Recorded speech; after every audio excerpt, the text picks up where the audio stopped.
Thank you for tuning into the live show. You know what time it is. It is your boy Genesis. Yes, sir. We are back like we never left. You know what time it is. All right. Welcome back to the channel. We are back. Everybody, thank you for tuning in. Thank you to the new subscribers. Thank you to the new viewers. God bless you. Thank you for liking. Thank you for donating. Super like, super chat. Thank you so much.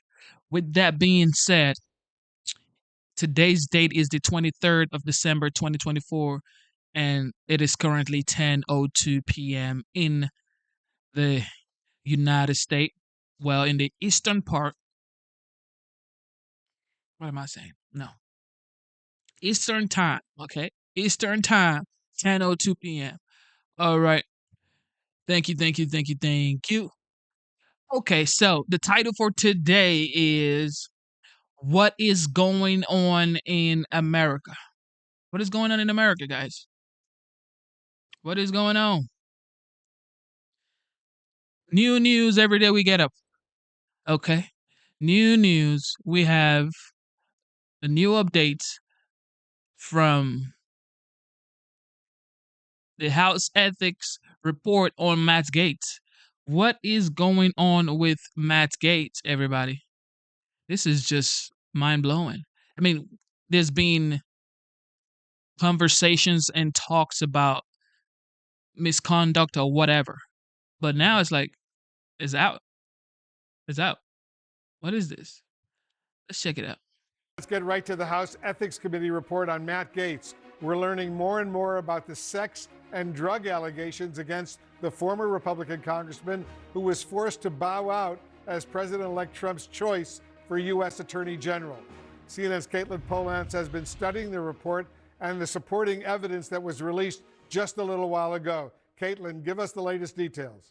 Well, Wolf, the House has released this report. They've also released evidence that they gathered for it, and they spoke to half a dozen witnesses who they say were able to put together the story, and they also looked at text messages. They traced payments, the story of Matt Gaetz for more than 20 times paying tens of thousands of dollars toward women, either for sex or for drugs.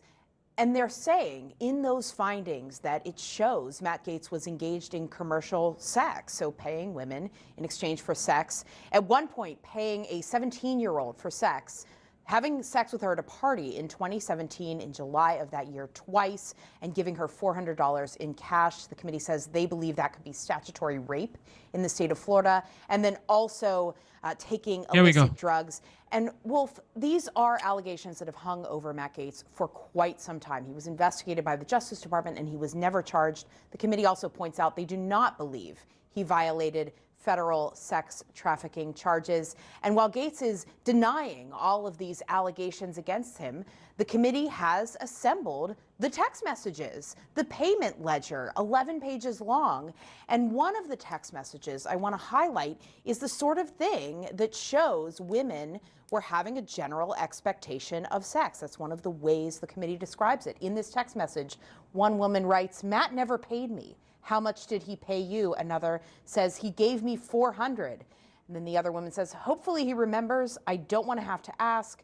The response, "Don't ask, just say it to him," on Friday. Wolf, all of this is coming together. What is going on here? Gaetz leaves Congress. There was some internal dissent from the committee chairman about releasing this report. But even though the committee chairman says this report should not have been released when it was today, he doesn't take any issue with the findings of the House Ethics Committee. All right, Caitlin Polantz reporting for us. Thanks very much. We're joined by our legal and political experts right now. Let me start with Scott Jennings. Scott, Matt Gaetz is a MAGA firebrand, as we all know, a close advisor, at least he was, of Trump. So this report lays out a lot of evidence of him paying women thousands and thousands of dollars for sex, including to a 17-year-old girl. Is that the MAGA brand? Come on, man. Come on. Now they're talking about, is that the MAGA brand? Come on. Come on.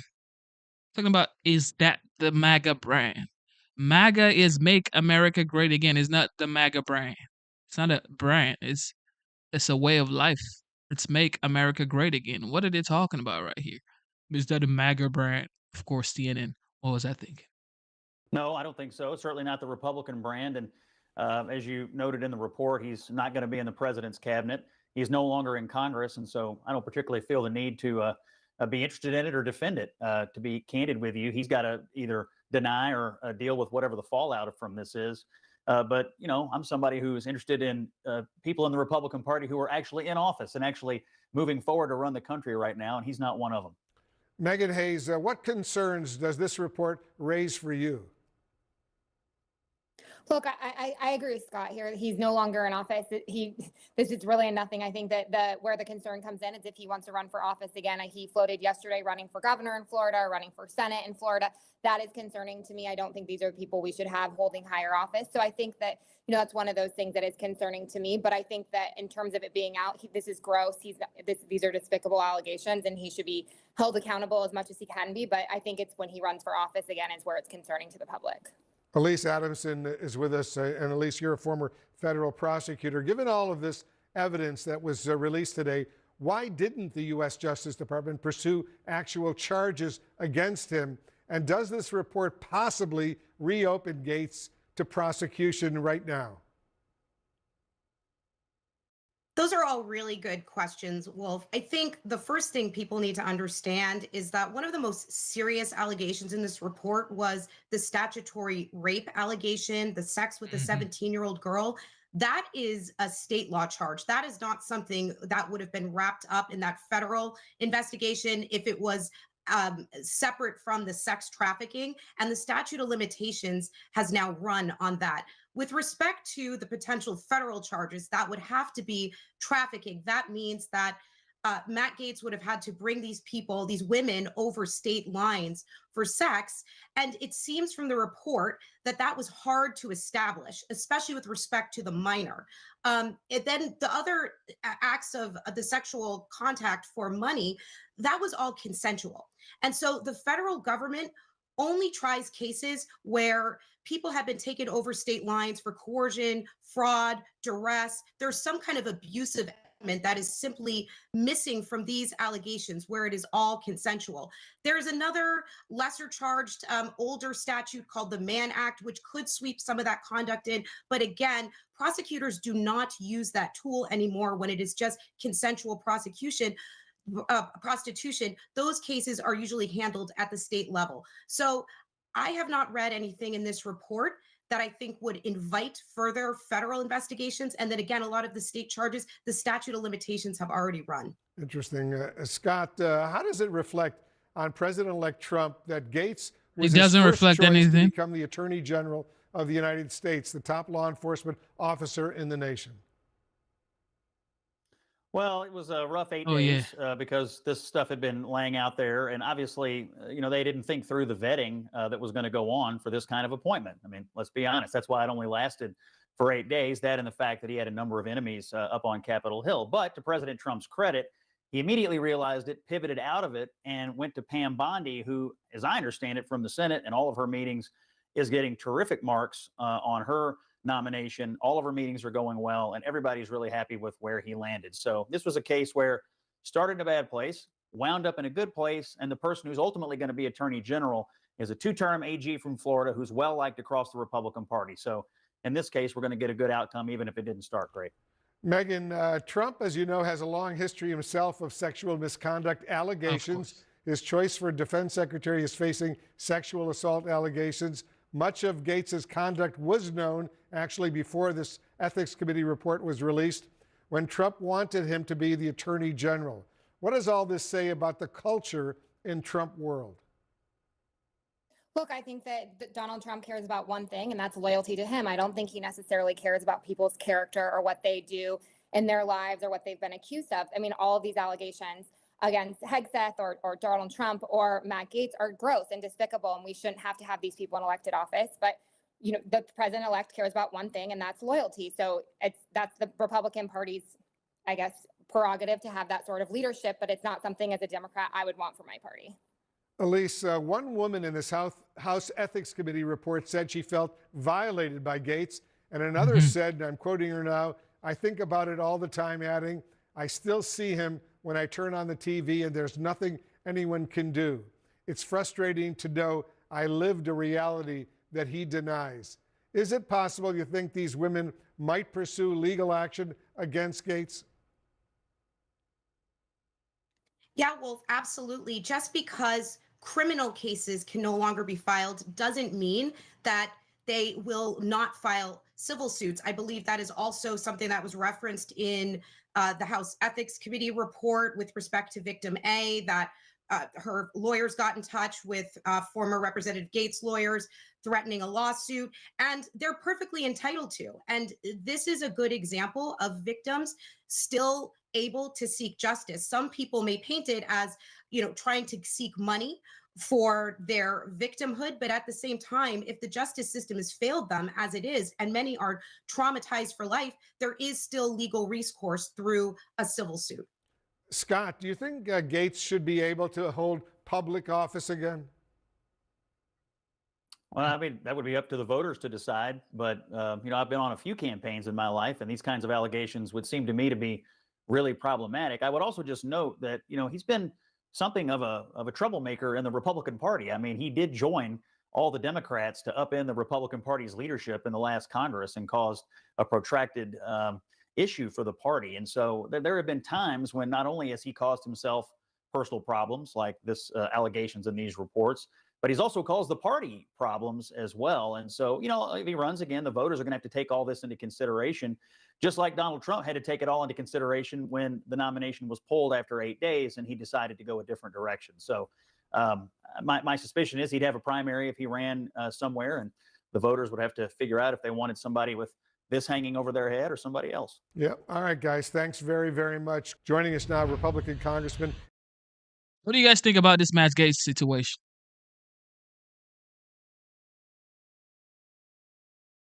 What do you guys think about this Matt Gaetz situation? Like, it's just on another level. Like, what is going on? This guy was like golden boy 2 days ago, but now it's like all of a sudden we have text messages coming out, and now they're saying allegedly is 17 years old. That's like, I mean, these news have been like floating around for a while, but now it's like, dang. And Senator-elect Jim Banks of Indiana. Senator-elect, thanks so much for joining us. Congratulations on your win. Last month, you said you supported Matt Gaetz for Attorney General of the United States. Has your opinion of him changed at all after this report laying out all this evidence of him paying women for sex, including a 17-year-old girl? Well, obviously the contents of the report are serious, and Matt Gaetz likely didn't just resign from Congress, but withdrew his name for consideration to be the Attorney General. He's moved on. Congress has moved on. Donald Trump and the country have moved on. We're focused now on confirming Donald Trump's nominees to his cabinet so we can do our job in January to get this country back on the right track again. So obviously, the nature of the contents of the report are serious. They've now been made public, but Matt Gaetz deserves the right to defend himself. He will do that, but he's a private citizen, and the country expects us in Congress to focus on what matters, and that's getting the Trump agenda done that he won a mandate on Election Day to pursue. Based on all the evidence that we now have, including this House Ethics Committee report, do you think Matt Gaetz is actually fit to serve in any future public office? Well, look, I don't live in Matt Gaetz' state of Florida. I live in Indiana. And in Indiana, again, we're focused. Election Day showed in Indiana that we're overwhelmingly focused on advancing Donald Trump's agenda, the America First agenda. And I just got elected to the United States Senate. My job is to go to work on January 3rd. I get sworn into the Senate, and to focus on securing our border, growing our military, making our military strong again with adversaries around the world like China and others who are trying to beat America in many ways, militarily and economically. So look, Wolf, that's what I'm focused on. The report speaks for itself. If Matt Gaetz ever puts his name on the ballot again, then his voters can make that decision. He has a right to defend himself, like I said before, and I know he will do that. I served with 8 years with Matt. He's very smart. He's very talented. And I know that he will do everything that he can to clear his name, and he has a right to do that. But the contents of the report this ethics report are very serious. I expect the public to react to it in a serious way. But he's not a nominee. He's not a congressman anymore. He's a private citizen, and the country expects us to move on. Joining us now, CNN political commentator Brad Todd, Jasmine Wright, political reporter for Notice, and CNN political commentator Van Jones. It's good to see you all. So, Jasmine, as we look at this, the fact that the House Ethics Committee had initially voted along party lines to keep this report sealed, what changed? What convinced some Republicans on the Ethics Committee to instead change their vote and release this report? Yeah, Erica. Well, I think you're right. There was always going to be a question of whether they would, whether they not. But ultimately, two Republicans sided with Democrats to release this report. That's not, of course, the chair. The chair didn't want that out. He said it within the report. And another Democrat on that bipartisan committee. But I think what's really interesting here is that this is a committee of Matt Gaetz' peers, former peers and potentially future peers that voted to release that. They said that it was for transparency's sake, making the case that the American public deserved to know what a sitting member of Congress was accused of. Now, of course, Matt Gaetz has denied all of these allegations. In fact, kind of accused this committee of weaponizing this information that he again denies is false against him. But still, this was a group of his peers really pushing this information out into the public zeitgeist, not into the court of law, but of course, it's the court of public opinion, in a really stunning example, because of course we know that Matt Gaetz resigned from Congress. Yeah, it's such an important point, the fact that they clearly wanted this information out there, as you say, in the court of public opinion. Van, when we look at this, as recently as yesterday, you had Matt Gaetz floating the idea of another run for office, knowing this report, right, was likely coming out. Today, you have Trump ally Steve Bannon saying, quote, Gaetz has to come back, don't back down, double down. In this world that we live in, let's say Matt Gaetz does launch a potential bid for office. Does any of this serve as disqualifying in any way for voters? Well, it used to. It would have. It's hard to know. In this environment we find ourselves now. The one thing that's very clear is, Gaetz has a lot of enemies. He had people in his own party that all they had to do was just go with their party chair, go with the committee chair, and go with precedent, and this would have had to be leaked, but at least it wouldn't have been put out in this way. This lets you know this guy has PO'd some serious people in serious places that we're talking about this tonight. But does it make him a martyr or a villain to Florida voters? We'll probably find out pretty soon. When we look at this, just because Matt Gaetz obviously withdrew that nomination for AG, it doesn't mean that there could not be a role in a Trump administration, Brad, that does not require Senate confirmation, where we could see him as a part of that administration. How do you see this report impacting those chances? To Van's point, martyr or villain, does this elevate or lower his status with Donald Trump? Well, I think first off, his relationship with Donald Trump is from the campaign, where he was a key member of their debate prep team. So I think Donald Trump knows what he got with Matt Gaetz. Donald Trump has pulled him back after he was clear he was not going to get the votes in the Senate, and he didn't have a problem of 3 or 4 votes. He had a problem of 23 or 24 votes in the Senate that he was not going to get from Republicans. I also think you have to look at the makeup of this ethics committee. Michael Guest, who's the chairman, is a former prosecutor. You have another former prosecutor on there and a former sheriff on there just on the Republican side. These are serious people who look into these things with all due process, and they're charged with not only upholding the rules of the House, but also the reputation of the House. And they find in the report, if you read the details of the report, there are several indications that perhaps Matt Gaetz was guilty of accepting favors and gifts that violate the House gift ban. Well, that's exactly the kind of thing that the Ethics Committee is charged with enforcing. And so I think he knew he was going to have a problem with the Ethics Committee. That's why he skated out of Congress. That's why he resigned from the next Congress when he didn't even have to. He could have gone in the next Congress and waited out his nomination chances for Attorney General. But instead, he resigned from both Congresses. I think that tells you a lot. We also know Matt Gaetz didn't sit for an interview. They asked him back in July to come sit for a voluntary interview or respond to a subpoena for the Ethics Committee. He chose not to do that. Those things also tell us things about where he stands regarding the charges. And Jasmine, when we look at all of this, what are you hearing from your sources in terms of whether or not we may hear Donald Trump weigh in publicly? Yeah, well, what I've heard from my sources, people close to Trump, is that some are actually surprised that the report actually came out because Matt Gaetz is no longer a sitting member of Congress because the way that he resigned. But I think the question on a lot of people's minds in and around Mar-a-Lago and certainly here in DC is whether or not Trump is going to publicly come out and kind of bless this. I think what we've seen in the reality, getting to Van's first point, is that some of these Republicans live in different realities, which is that if you are a Trump loyalist, you kind of have a different playbook, and a report like this may not be as damaging as somebody who is not within Trump's favor. Now, one thing that I heard from somebody is that if he does bless Matt Gaetz, right, just hand over him, that will take a lot of political capital for the president-elect. So maybe there's a chance that if he doesn't go to OWN Network and that he doesn't go back to Congress, that he becomes a member of the administration in a seat that doesn't need to be confirmed. But there's a major question of if Trump is kind of getting all of these different guidances and reports from his advisors, which way he'll go. But I think that's kind of largely a major question here. Yeah, we will be watching and waiting, I guess. There may be 500. Go ahead.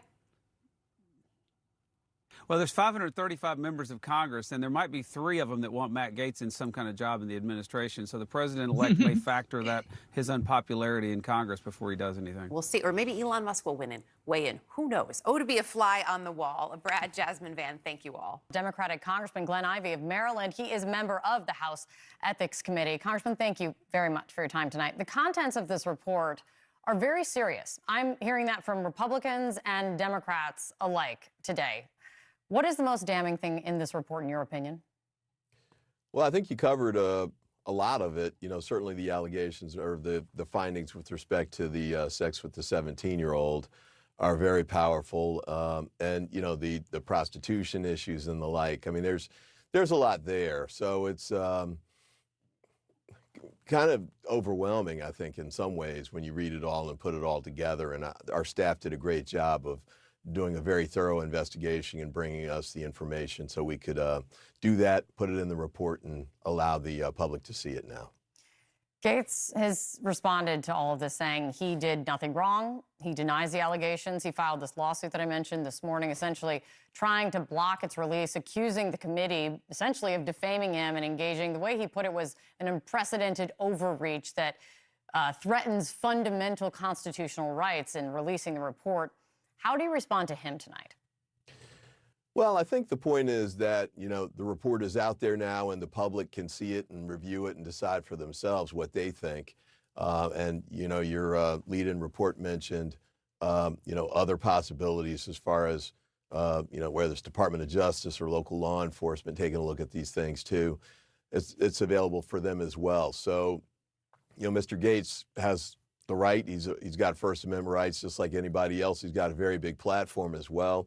He's got the right to say his view, you know, his position and give his points of view, and the public can take a listen to all of it and, you know, draw their own conclusions. I mean, I'm sure people know your background, but before being in public office, I mean, you were a state's attorney. You have a long career in law. Do you think that local law enforcement, do you think that people should look further into potentially charging him? Well, you're right. I do have a background as a federal prosecutor, state prosecutor, and the like. And, you know, one thing that I always tried to do and do now is to leave it to the people who are in those positions to draw their own conclusions. And sometimes they have to take a look at the evidence and decide what they have to prove as far as the elements for the statutes in their particular state, or with the Department of Justice for the federal offenses. But there's a lot there. And, you know, how they decide to move forward with it is up to them. But again, I think it was important for the public to see it and also for our colleagues to see it so they understand, you know, what the committee was doing, why it took so long, and how to conform their conduct as they go through this. One of the important parts about releasing reports is it gives guidance to our colleagues about what's over the line and what's not. And I think we tried to do that here. Real quick, I mean, as I said, he denies the allegations. He also attacked the credibility of the witnesses that spoke to the committee. Just to put it out there, how confident are you, Congressman, in the fidelity of this report, the conclusions, the evidence you gathered? I mean, I think the evidence is strong, and the substantial evidence finding that we reached, I think, is certainly very well supported by the evidence and the testimony of the people that you mentioned, backed up by the text messages, backed up by the financial records, and we put it all together and put it out there. So, that's my take. The bottom line, though, is what does the public decide? I always thought that sunlight is the best disinfectant. This is important for us to put that out there and give the public a chance, too, to take a look at Congress as a whole. The Ethics Committee is charged with making sure that we're doing the right thing and staying on the right track. But ultimately, we all know that the public has the final word on who comes back and who doesn't. And it's important for them to know that there's stuff like this going on in Washington. On that note, I mean, some members of the ethics panel did not want to put out this report. As Gates is no longer a member of Congress, it was only described as dissenting members in the final page of the report. But here's what it said in part. The decision to publish a report after his resignation breaks from the committee's longstanding practice, opens the committee to undue criticism, and will be viewed by some as an attempt to weaponize the committee's process. Did you struggle with that? Not so much. I mean, actually, there have been 4 instances in recent history, one per decade, actually, over the past 40 years, where the committee decided to release a report even after a member had left his service or in Congress. So I think it's appropriate here, especially given the nature of the findings that we published here. And I think, as I said, it's important for the public to see it and draw their own conclusions. So I know there were certainly colleagues that dissented, and they cited one instance that they tried to distinguish, but really didn't say anything about the other 3. And I'd note, too, that the Senate's done this as well in certain cases. So I think we're on pretty firm ground here, and I trust that, our colleagues, we've been able to work together in a very bipartisan way on this committee, dating back to, the Santos findings and that investigation, and there's a bunch of other ones that have taken place between now and then. And we've always managed to work well together in a very good and bipartisan way, and I trust we'll be able to do that moving forward. Congressman Glenn Ivey, thank you for coming on. Thanks for having me. Yesterday, President-elect Trump gave a shout-out to Gates. Remember, Trump had picked him to be Attorney General, but that idea went down in flames. A friend of mine who I haven't seen in a little while, Matt Gaetz, is here. Where's Matt? He's around here someplace. Matt Gaetz. He's got a big career set up. And just want to say hello to Matt. Now, that was before this report came out. At the same event and before the report, Gaetz himself trolled some of his critics while assessing his own future. Many have asked which perch I will be fighting from next. My fellow Floridians have asked me to eye the governor's mansion in Tallahassee.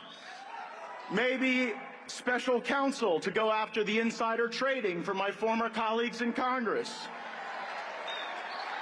It seems I may not have had enough support in the United States Senate.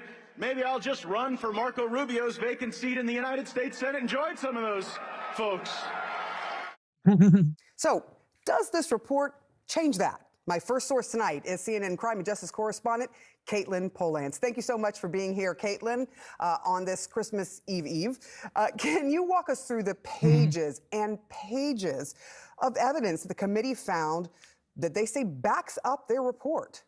Yes, Sarah, that evidence that the committee is putting out there, not just in narrative form as part of this report that's about 40 pages long, but also in appendices that they've attached. They're showing things like text messages where Matt Gaetz is asking women to bring him drugs. They're showing volumes of payments on payment platforms like Venmo, Cash App, PayPal, showing women being paid hundreds of dollars from either his personal accounts or accounts affiliated with him. That looks to like 11 pages of Excel spreadsheets, essentially. And they say things in these transactions that are payments, at least 20 of them are payments for what the House believes are for sex or for drugs being made to women. The line items on them are saying things like they're for groceries, dry clean, dinner, reimbursement, relaxation, $300 at one point to the Easter Bunny, $400 for being awesome, and then $1,200 for kale.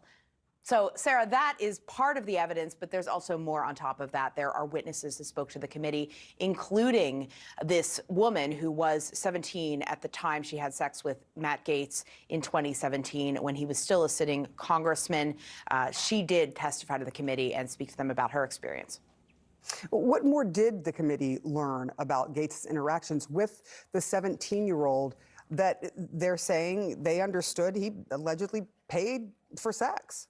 That's right. What they learned from both the woman, the girl at the time, who was a victim here, is that she was having sex with Gaetz twice at a party that they're... Thank you for tuning into the live show. You know what time it is. Okay, I just want to ask a question. Chat. Is paying for sex crime? Is it a crime to pay for sex? Let me know. There were other people there at one point in time that she received $400 in cash from him that evening, which she understood was to be payment for sex. The committee says they have this corroborated from other witnesses that they have. And they write then that even though Matt Gaetz was not necessarily, or saying he did not know that she was 17 at the time and never asked her age, they write that after he learned that victim A was a minor, he maintained contact, and less than 6 months after she turned 18, he met up with her again for commercial sex. The report is out, and it also accuses him of breaking state laws and federal laws, but the federal case did not go forward. Could there be state charges in this? Well, Sarah, that is a question for the state of Florida and investigators there. We know that the federal government did investigate Matt Gaetz for the possible violation of federal sex trafficking laws. They did not charge him with any crime, declined to charge him.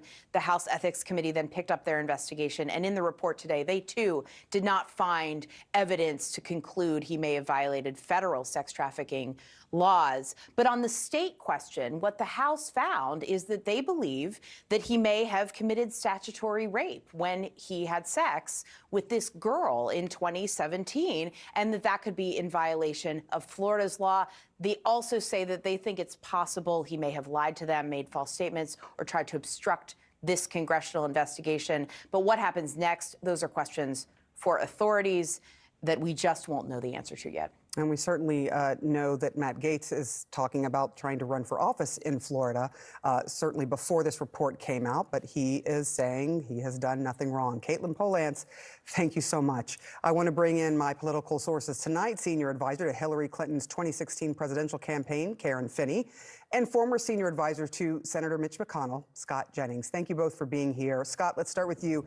Gaetz slamming the report, defending himself in online posts, and here's one where he claims, quote, giving funds to someone you are dating that they didn't ask for and that isn't charged for sex is now prostitution, and that he was never charged with a crime.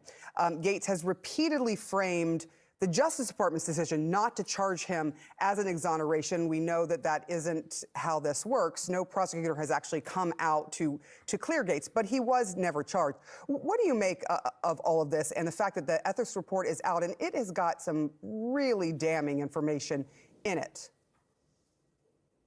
Yeah, I mean, I'll be candid with you. I don't make much of it because most of the details or most of the stories that we heard, we already knew. I mean, a lot of this stuff was already swirling in the public domain anyway. Number two, Matt Gaetz is no longer in Congress. Number three, Matt Gaetz is no longer under consideration to be in Donald Trump's cabinet. As far as I'm concerned, he's a private citizen in Florida, and I'm sure he has a story to tell about this. And if he runs for office again, he'll have to, explain what's in this report, and we'll see what the voters say about this. But honestly, of all the things that happened in Washington, D.C. today, to me, this is a low priority when you consider what Joe Biden did over at the White House, commuting all the sentences of these terrible people using the power of the presidency. He's still in office. Gaetz is gone, and yet there seems to be more outrage about Gaetz over stuff that, frankly, is old news. Well, there's a lot of information that has come out that, frankly, people didn't know about, including, I know the talk of statutory rape, but that the Ethics Committee found this, is significant. And we will talk about what Joe Biden did in just a bit with those commutations. Karen, I want you to listen to what Representative Glenn Ivey, a Democrat who sits on the House Ethics Committee, said to CNN's Kate Baldwin tonight. Listen.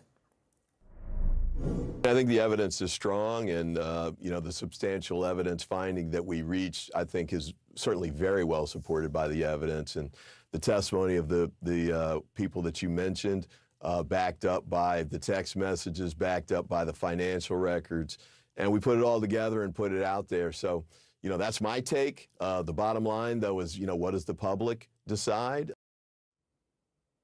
Everyone knows that the Ethics Committee is not a court of law, but it is about the ethics of a member of Congress and whether or not it is appropriate. Given, though, that the report has no real legal teeth, is this an attempt to sort of win the battle of public perception or something else? That may be part of it, but I think there are a couple of reasons why this report actually matters. And Scott is a great communicator. He did a really lovely job there trying to diminish the importance of this. But there's a couple of things that do matter.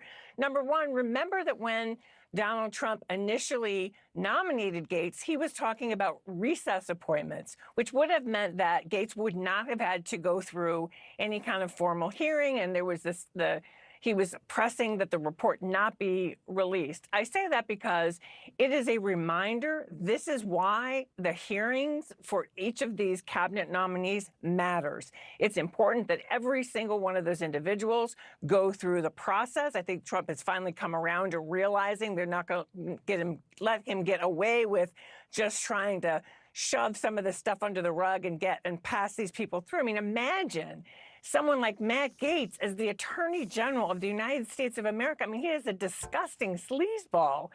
And secondly, I think it's important, and I heard some of the members, I was reading with some of their comments, I think they felt that this was damaging enough that it was important that younger members, newer members understand that there is accountability and that this kind of behavior is inappropriate. One of the things I didn't know that I read in the report, he actually created a fake email account from his office in the Capitol, which he was using to buy drugs. I mean, not only is that stupid, it's incredibly inappropriate and not someone who should be serving, certainly not in Congress. And I think it's important that we hold leaders accountable. Unfortunately, we have a convicted felon as president, so we missed that vote. But again, I think there's some very important facts that came out today that are very relevant. Yo, man, these people sleazebags. Created a fake email account from his office in the Capitol, which he was using to buy drugs. I mean, not only is that stupid, it's incredibly inappropriate and not someone who should be serving, certainly not in Congress. And I think it's important that we hold leaders accountable. Unfortunately, we have a convicted felon as president, so we missed that vote. But again, I think there's some very important facts that came out today that are very relevant.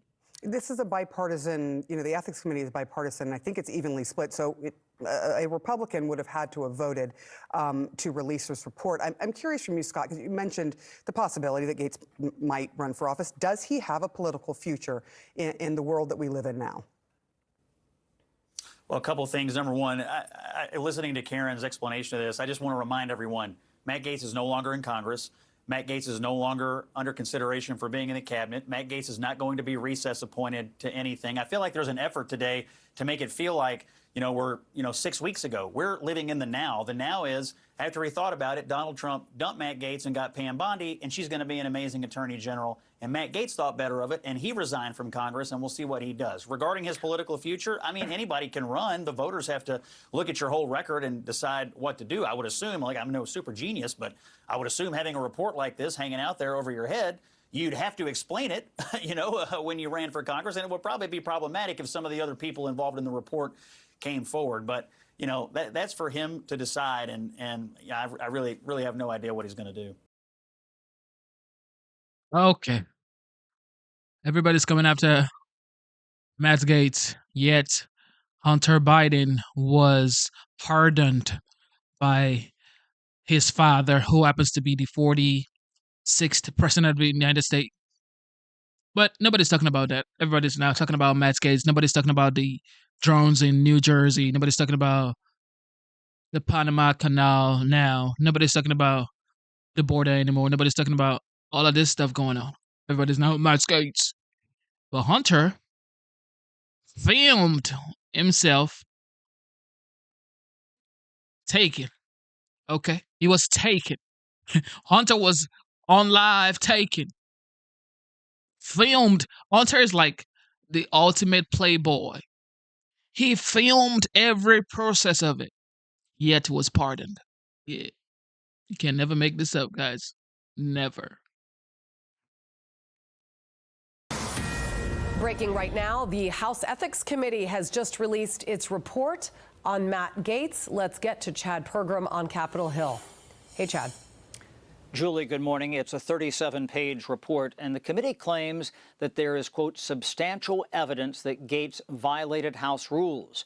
The committee says Gaetz was involved in prostitution, statutory rape, and the use of illicit drugs. Now, it says that Gaetz had sex with multiple women at a party in Florida in 2017 and paid them as prostitutes. The committee says that Gaetz also had sex with a then 17-year-old girl. The report says that victim received $400 from Gaetz. The committee says she did not tell Gaetz how old she was. She had just completed her junior year in high school. Now, Gaetz is suing to block the release of the report. His effort for an injunction says information in the report is, quote, false. It adds that the reputation of Gaetz, quote, would be immediate, severe, and irreversible. Some Gaetz allies criticized the Ethics Committee. It's a report. It is not a court of law. I think it's vindictive in nature. I just don't see what the point in all this is. A couple of old-timers are going to cackle about it. And again, it's not been proven. This is just a report. I like the fact that this man breaks it down. It is a report. It has not been proven in the court of law. But this is how the game is played. Politics is dirty. Okay, it is absolutely dirty. This ain't sweet game. If you're into politics, you know it is a dirty game. But the 17-year-old girl did not say she was 17. So who allowed her into a party? She probably had a fake ID as well. House Speaker Mike Johnson opposed releasing the report since Gaetz is no longer a member. The House twice rejected 2 Democratic motions to force the release of the report. Now, the feds cleared Gaetz of wrongdoing earlier this year. Gaetz admits to what he termed, quote, embarrassing behavior. Back to you. Chad Pergram, thank you very much. It is what it is. It is absolutely what it is. If he really wants to do it the right way, it should go on his podcast or whoever, like a Joe Rogan. He should probably go on a Joe Rogan podcast. And maybe not a Joe Rogan, maybe like a Theo Vaughn's podcast and say his own story and let people decide. Because now the people are the judge and the jury. The people decide. Because the people decided that the 45th should as well be the 47th. Okay? If it was based on a selected few, Trump would never be the president of the United States right now. But the people decided that, you know what? We do not care about whatever charges you guys are bringing up against this guy. We are voting for him. So Matt should go on the offense. Okay, he should go out there, speak about his own story, what actually happened, and what they're trying to do to him. If he goes on the offense, he's probably gonna be some sort of a hero to a lot of people.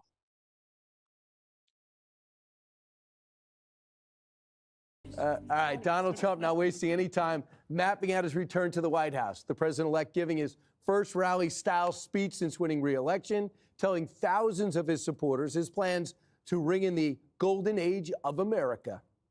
We're going to give them the best day one, the biggest first week, and the most extraordinary first 100 days of any president in American history. The golden age of America is upon us. They're calling it the Trump effect because even before taking office, we're already bringing in the jobs and opportunity and safety and common sense back to the USA. Your border is a disaster. What's going on? And you just have a few days to wait. We're going to be fully operational, I would say, by about 2 o'clock on the 20th. We're being ripped off at the Panama Canal like we're being ripped off everywhere else. This complete rip-off of our country will immediately stop. Woke has to stop because along with everything else, it's destroying our country. Woke is bull. Yeah, Tyrus beat that out at the last minute. Thank you, Tyrus.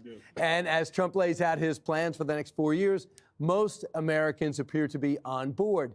A new Fox poll shows that 55% of voters are hopeful for the country's future compared to 43% 3 years ago. That includes Pennsylvania Senator John Fetterman, who is actually calling out members of his own party who are rooting against the president-elect.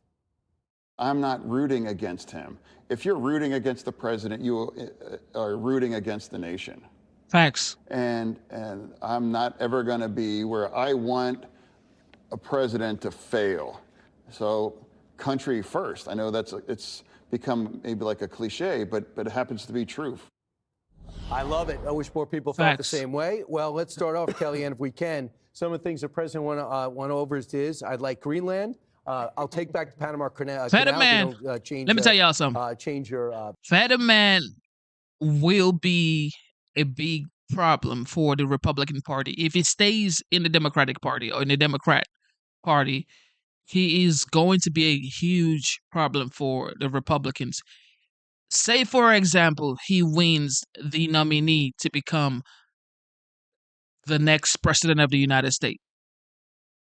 He is going to be some force to reckon with because he's sort of like a moderate. A lot of people, and now he's kind of like building his foundation. Okay, he's building that foundation whereby a lot of people are listening to what he's saying and they're realizing that this guy is not far left. He's actually a common sense guy. He's sort of kind of like a Republican because he's moderate. He adds the common sense, wisdom. So it's like if he wins the nominee for the presidential seat for the Democrat Party, he's going to be some force to reckon with. I don't think AOC would be a problem compared to Fetterman. Or he might just be joining the Republican Party just like Tulsi Gabbard.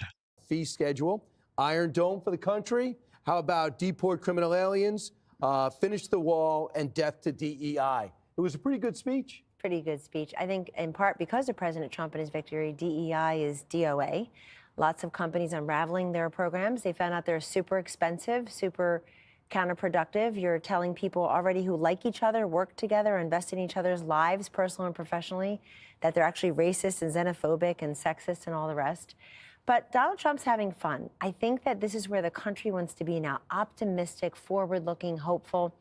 There was another round of focus groups done by a Democratic firm, and they discovered that among Democratic rank-and-file voters, many of them couldn't even bring themselves to vote for Kamala Harris. They looked at her as inauthentic, inaccessible, negative, not particularly competent, phony, phonetically challenged. Everybody knows she wasn't particularly competent. working hard, doing well as vice president, and so on and so forth. So I think you see these two contrasts, and people made their choice.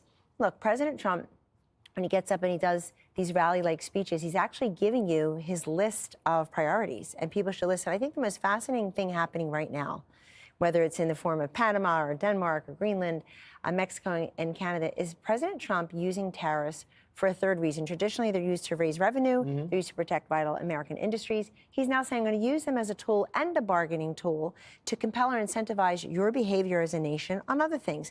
Pay your NATO dues, get your criminals and your drugs out of our country. Start participating so that this country is not paying not paying our fair share and everybody else's unfair share as well. So I think it's fantastic, and people already look at him as the president. We have a president commuting sentences and letting criminals who murdered children not be on death row anymore. And we've got the other one telling you what he's going to do in the first week. He said the first week, first month, first 100 days will be active in a way that this country has never seen. No, I hear you. Also, Lisa, you brought up, hey, Mount McKinley, we're bringing it back. He's bringing up Eisenhower. He's bringing up Teddy Roosevelt. He's hearkening back. Actually, Andrew Johnson was the first one that tried to get Greenland. So Trump was on his game. He seemed to be enjoying himself yesterday. I never The fact that the future commander-in-chief in a couple of days, probably like 27 days from now, this guy right here is suggesting that he wants to take control of Greenland. He wants to also take back control of Panama Canal. This is alpha type movement. I foresee that what he's trying to do is pass a message to the world leaders like Kim Jong-un, what's his name, Xi Jinping, everybody worldwide. They're listening to this guy. They're seeing his truth post, and they're seeing like this man right here is talking about taking over Greenland, taking over Panama Canal, taking over Canada. It's like, this is the biggest whale in the ocean, because nobody dares talk about take over Canada. This is blue whale type movement in the ocean. It's like everybody else, you better be swimming somewhere else, because I am the biggest whale in the ocean. This is what Trump is communicating to the world. This is my opinion, okay? I think he is just communicating to the world that the United States is the largest animal in the sea. So don't come close, because I'm taking over Greenland, taking over Panama Canal, and of course, the 51st state, Canada. And Justin Trudeau is about to be the 51st governor. I suggest that he's doing this just to show. It's a show of strength, you know? That's what I think. Remember him smiling so much. Well, I think he's excited. I mean, you see the love for Donald Trump. It's not just 2016 love. I mean, this is pre-president love for Donald Trump when he was an American icon, a titan of success, beloved by the rest of America. But, Trump has said that success will unite the country, but so has Joe Biden's failures. Right? I mean, we're united behind that. We had to be hit in the face with failure to recognize that we had a good thing going. Well, we didn't, but a lot of Americans did. And if you look back and look at some of the resistance that Donald Trump faced when he headed into 2017, the Steele dossier was published by BuzzFeed 10 days before he was sworn in. Right? And so if he was able to accomplish as much as he did during his first term with that active resistance, Russia, for 4 terms, impeachment, the special counsel investigation, all of that. Think about what he's going to do now that he has the American people behind him, now that he has the popular vote behind him, now that he has defeated the resistance, defeated the media, and was able to bypass them as an outsider that he was with the trip to McDonald's, with podcasts and et cetera. So I think the golden age is upon us, and that's what we're going to see these next 4 years. I think we know exactly what he wants to do, getting out of the box. I think he's going to be strong. You know what he also pointed out, Tyrus? Young people voted for him. Yes. And most of young people were in that audience yesterday, and they were pumped up to see him. Yeah. But it wasn't the same rally feel. I felt like it was. He had guest speakers. Horatio Marin was there, whose daughter was killed by illegal immigrants. And then you had Ted Cruz pop up there, Tom Homan. But I felt like he was laying out a format instead of saying what I promise. Well, I think that one of the cool things is I'm hoping that he adds the Cayman Islands to the pickup. Just for you personally. Just for me personally. Tired of using the visa. Or, if he's looking for an ambassador for Cayman Islands, I might know a guy. Right. But this euphoric Herschel locked up Bahamas. Yeah, well, he can have it. Yeah. The water's not as clear. Gotcha. I digress. The thing is that you don't need a poll right now to step out and see how Americans are feeling. Everyone's talking about it. Everyone's optimistic. And I think the biggest additive, the most to his success is the fact that he's bringing in people from all walks of the political spectrum. And so everyone feels they have somebody in the game. And then he comes out with these rallies and they're super positive, and he's feeling good. I got a feeling these rallies are going to keep going, where he's going to check in and let everybody know how it's going. And the fact that he's got the other side so rattled, because he's not going after Democrats. He's going after that old guard, the people who are try to do the old things to get him, like, oh, he's co-president. Those things aren't going to work anymore. He's battle tested. He's survived 2 assassination attempts, maybe more that we know of. He sees life a lot slower now. He understands what's important and not. It's not about grievances. You're not going to get him out and say, I'm the only true president. Elon and Vivek, get out of here. Those days are over. He's seen it. No, we're seeing it. Yeah. He would not have he doesn't have the kingmaker anymore like he did the first time to calm him down. We got her. but he's using that experience. It's when you hear him talk, it's not an anger, it's not a frustration, and the American people are feeling it. Everywhere I go, it's the same thing. It's like, we got this, good things are happening, and we like to see the corruption side of politics nervous. Make America fun again. Harold, when I heard Fetterman speak, even though you have a much better wardrobe, I thought I was hearing Harold Ford. I'm still a Democrat, but I'm going to work with him where I can. Well, first of all, Merry Christmas, everybody. Good to be, haven't seen you guys in a little while. Seen Towers. I hope you get the Cayman Islands. It will be great for all of us here. Just speaking, not personally, but just President might be watching. We'll visit. I gotta, It'll be in the next. You can't not root for the president when you're in the middle of a transition. Even after an election, voters have spoken. And this is something that I respect about some Democrats that are saying that, you know what, I didn't vote for Trump. Okay. However, I am supporting him now that he is the 47th president-elect.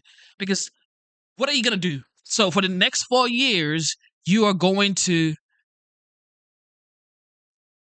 essentially complain and say, well, he's not my president.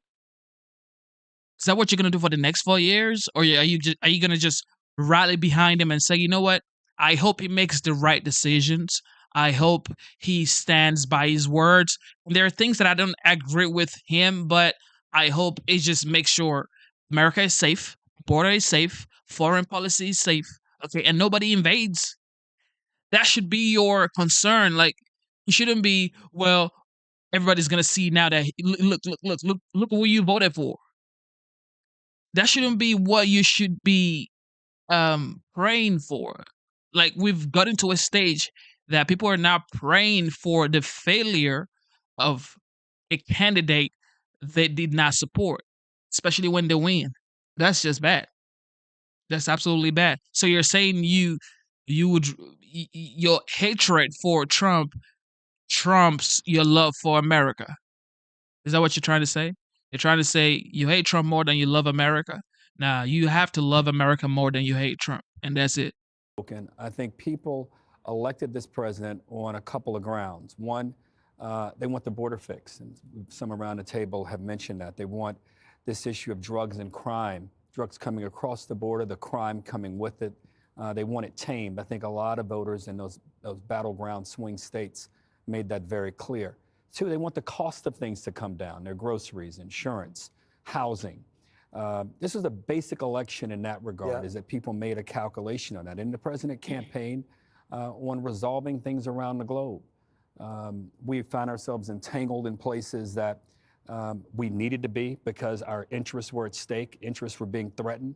And the president said he's going to find ways to fix it. He has put together the most diverse cabinet from an ideological standpoint we've seen in the last 30 years. You have union supporters in there. You have Democrats in there. Who would have thought a Kennedy would have been supporting the Republican and a Cheney would have been supporting the Democrats in this election? But that's where we are. I didn't hear a lot about Greenland in the election. So I understand. I think the president is Panama Canal. in the Panama Canal. Perhaps it has. You can weave that into something bigger. But I think the calculation voters made, particularly Democrats and these young voters and black voters and Hispanic voters and Asian voters who went for the president in larger numbers than we've seen those demographics go for a Republican. I think they're looking for the president to address those three sets of issues. And I'm rooting for him to have success on those three sets of issues. If he does not, like our political system always works, and Kellyanne and Tyrus and Lisa, Brian, we all know this, that's where the tension will begin to build. But I hope if the president is willing to work with people and he's willing to do the things, is going to do the things he said he's going to do, there's one Democrat sitting at this table, and I think even in Pennsylvania that we saw interviewed there, who will say, Mr. President, hail, let's keep. That's the facts. This is something that I do believe in my soul. He is going to safeguard, secure the border via Tom Homan.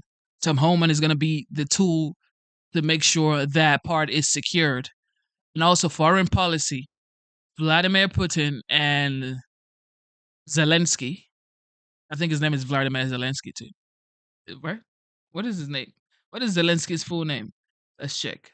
Zelensky.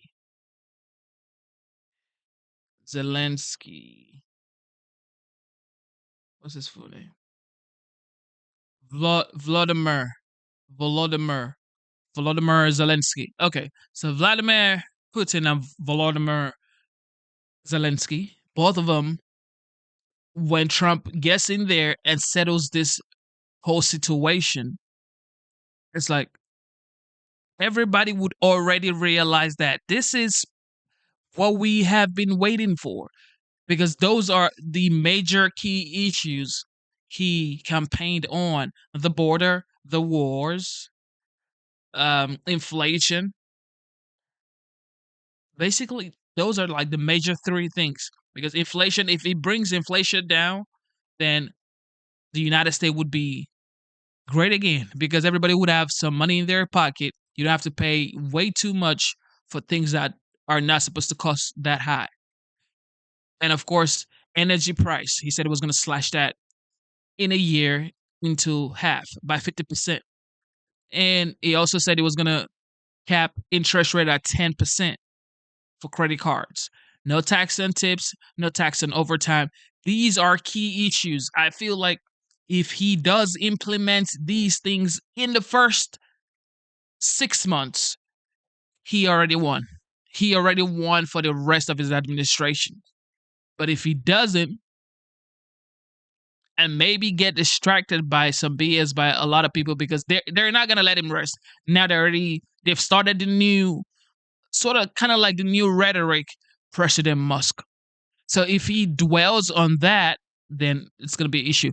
And everybody knows Musk was born in Pretoria, South Africa. He wasn't born in the United States. He could never be the United States president. It's impossible. You have to be born in the United States to become the president of the United States. Newsflash. Is that like something you didn't know? Because people just like doing too much.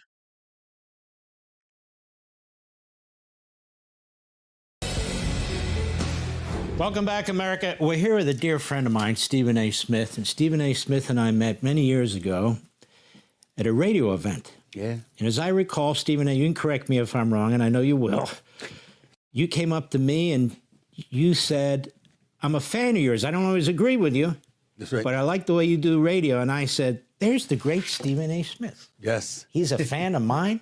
Yes. And we've been friends ever since. We don't agree on everything, but we are very agreeable. And so this is what I wanted to ask you. Mm-hmm. More and more, you're in the world of non-sports. You're talking about current events and talking about politics, philosophy, whatever, which is a good thing. And I noticed the other day you're talking about it, and you don't line up with one party or another. You don't really line up with one philosophy or another. And you're kind of calling out Democrats and saying, you got to get with your program. You got to fix what you're doing. You can't keep doing what you're doing, and you're going to lose. And you took a lot of hell. So my question to you is this.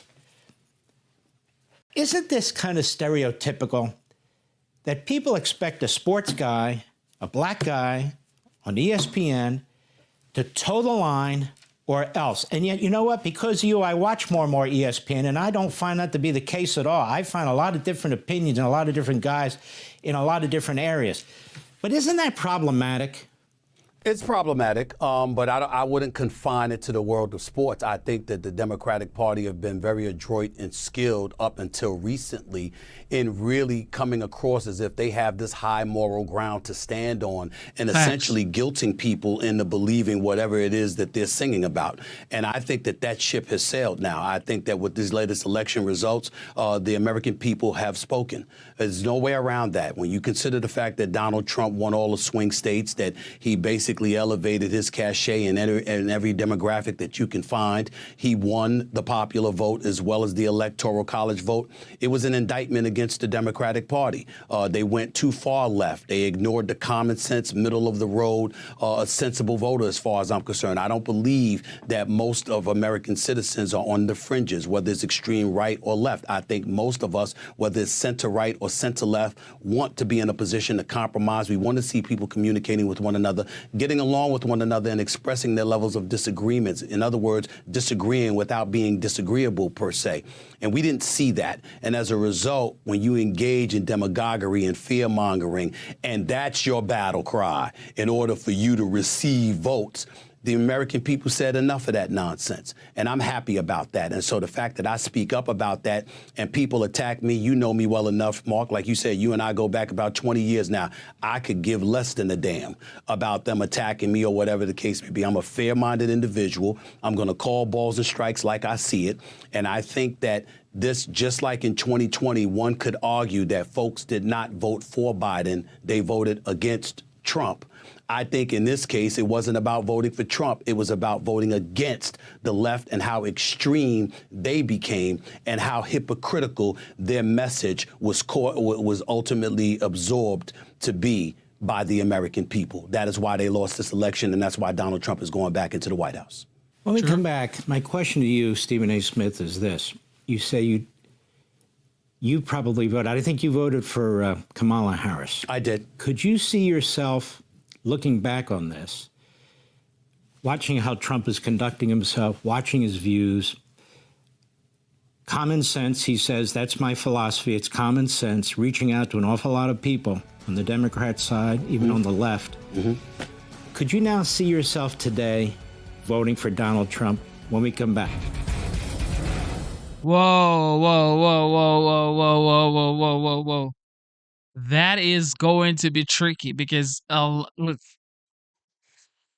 if you have this skin and you haven't crushed out or crushed over, gone out of the plantation, then you cannot publicly say, you know what, yeah, I'm going to vote for Trump, especially like a man of his caliber. But let's listen to what he's going to say, though. Seeing what you see now, and obviously Donald Trump can't run for president again, but if he could, under the current circumstances, could you see yourself voting for him? Quite possibly. I'm not going to sit up there and dismiss that anymore. I think we're beyond that. He would have to prove a lot, Mark. And I'm not talking about policy now for a second. Allow me to say this. What concerned me about Donald Trump and the reason I voted against him and voted for Kamala Harris was because I felt that he would be divisive, that he would create chaos because he demands such a level of loyalty and fealty to him. And that would take priority over governing our nation. That was my concern. And so I'm looking for both sides to work across the aisle from one another. Having said that, when you see some of the things that he said, if he follows through on some of the things that he has said, it's not just about eradicating inflation, improving the economy, obviously controlling our borders. These are all things that I care about, make no mistake about that, and I certainly would support him in that regard. But it can't be just about fealty to him and loyalty to him. It has to be about getting the job done on behalf of what's in the best interest 100%. Of the American people, as opposed to yourself, and not engaging in a kind of juvenile tendencies, tweeting all the time and going after people who are really much irrelevant in the grand scheme of things. You do things like that and you show that you're the adult in the room, yeah. I don't think anybody could dismiss Donald Trump at this particular moment in time, not just because of him, but because of what we've seen the Democrats do. We're not falling for it any longer. The American people aren't falling for it any longer. I voted Democrat, and I got to tell you something right now. I don't like the fact that I did. I don't like what I'm seeing. I don't want to hear about, oh, we're about law. We're about a law. Nobody's above the law. Nobody's above the law. But then you go out and you pardon your son and you try to blame everybody else for it. I don't want to hear about defund the police. I don't want to hear about, you know what, there should be open borders. I don't want to hear this stuff. And I don't think most of the American people want to hear that. We're thinking about the state of affairs that's in. We're not about America only, but being about America and prioritizing what's going on in this nation with the desolate and the disenfranchised and everybody else in between, and looking out for the best interest of what it is for America. That is not a crime for an American politician or a commander-in-chief or a senator or a congressional figure to have that mentality. I want them to have that mentality. So I think about things along those lines. And I'm no longer interested in, nor do I believe any of us should be interested in listening to a bunch of fear-mongering to tell us who we shouldn't vote for. Why don't you come up with a plan that tells us why we should vote for you? That's what I'm interested in. Exactly. Okay. Nobody cares about why you are saying or suggesting we shouldn't vote for this other candidate. Tell us why we should be voting for you. Why should we be voting for you, dog? That's it. Okay? All your fear-mongering is not going to work. Moving forward, it's not going to work. because Trump has changed the political landmark in the United States. Okay? He's changed it. The trajectory has changed. The narration has changed. The narrative has changed. Like, it has fully changed. You cannot come out here and just say sweet words. It's not going to work. It's absolutely not going to work. It's not going to work, guys. You have to be relatable, authentic, skillful, a good communicator, down to earth, come down from your high horse and talk to the truckers, the construction workers, the plumbers, the HVAC technicians, the welders. You have to do those things. The bartenders, you have to talk to people. And that's what Trump did. The barbers, this is what Trump did.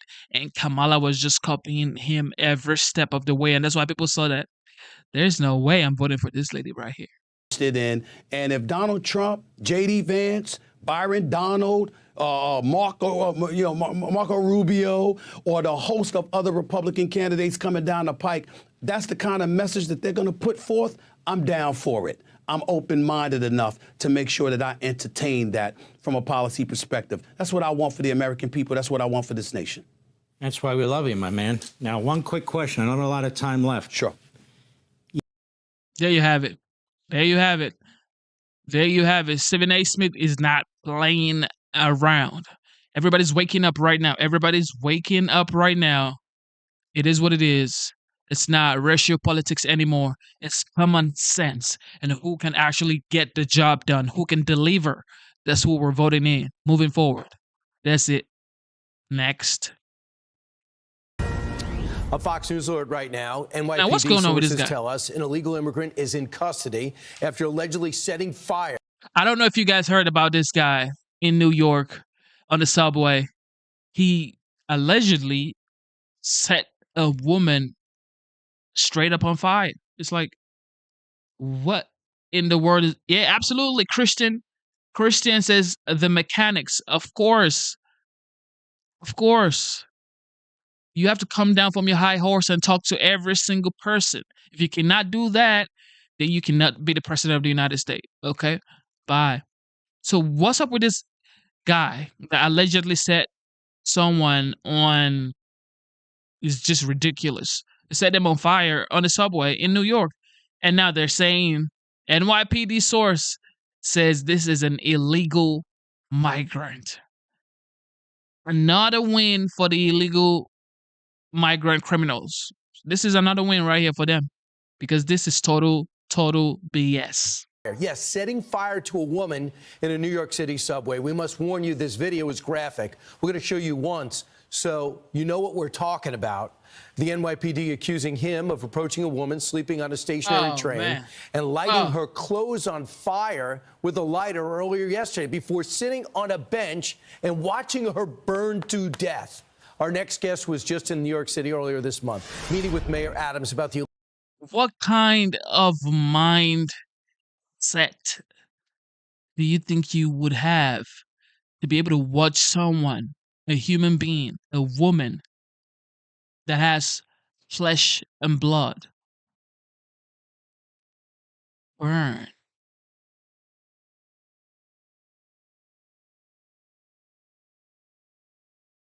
What is this? What is going on, guys?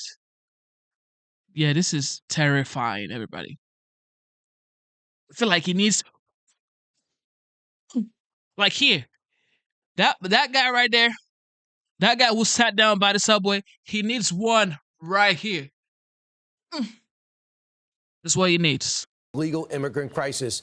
Incoming border czar Tom Homan. Tom, I know you were in Phoenix. You were caught up in the big speech yesterday and the president's first extensive remarks about his agenda.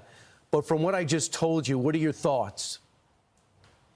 Well, look, this is another example of an illegal alien killing American citizens. It's almost a daily occurrence now, you know, because historic number of criminal aliens walking the streets because of this administration's policy in sanctuary jurisdictions and lax immigration enforcement. ICE has their hands tied. Secretary Mayorkas have given them priorities that they can't even go arrest an illegal alien anymore unless he's convicted of a serious crime. Then maybe they can arrest him. So this is on this administration. As far as Governor Hochul, shame on her. She supports sanctuary status in that state. She welcomed thousands of illegal aliens to her state. She sent them to Buffalo and Syracuse. Murders occurred by illegal aliens in Buffalo and Syracuse. She has a green light law. ICE and CBP can't even work with local law enforcement. Local law enforcement can't even share DMV data with these people. So Governor Hochul, shame on you. There's nothing you can say that's going to make this right in New York. All right. You didn't get a chance to see Secretary Mayorkas in his exit interview on CBS. Talked about how proud he is that the border is down to 50,000. So the problem is virtually solved. Here's what he said, though, when pressed by Margaret Brennan about how he loses track of children. Watch. We certainly have received reports of children being trafficked, even those as to whom we know where they are. That is outside the responsibility of the Department of Homeland Security. Of course, we investigate cases of trafficking. But there are children who are reunited with a parent here in the United States or a legal guardian, and they move, and sometimes the government loses track. So does that explain everything? What should I know about his statement? It's nothing but lies. Nothing but lies. Border numbers aren't down. They're just putting them through the CBP One app and the CHNV app. You add those programs together, what Border Patrol's catching the gotaways, we're still at historic numbers. They were bragging the other day that ICE has over 247,000 removals, the most in a decade. No, they don't. If you look at the data, 80% of them were Border Patrol apprehensions that ICE just simply put across the border. ICE interior enforcement numbers are historic lows. And as far as the children, another lie. Under his guidance, under his leadership, first of all, it's his policies that caused over 500,000 of children being smuggled in this country, trafficking in this country, and they lost track with 340,000 of them. His lips are moving, he's lying, and he needs to be held accountable. Nothing he said in that interview is truthful. And the thing is, Tom, it's not because he's naive. He knows he's not telling the truth. He worked for you. He was down there before, and he'll go ahead and implemented these problems and these policies anyway. And he also knew who to blame. Listen to this. Summer of last year, border crossings were at record highs. Now they've dropped to the lowest level of the Biden administration. How much of that drop-off is because Mexico is now stopping migrants from even getting to that southern border of the United States? That is critically one element of it. It is not the only element of it. The president took executive action in June of this year. That has been a key driver of the low number of encounters at our border. We are now delivering to the incoming administration a southern border at which the number of individuals encountered is well below the level experienced in 2019, the last year before the pandemic. Your thoughts about this?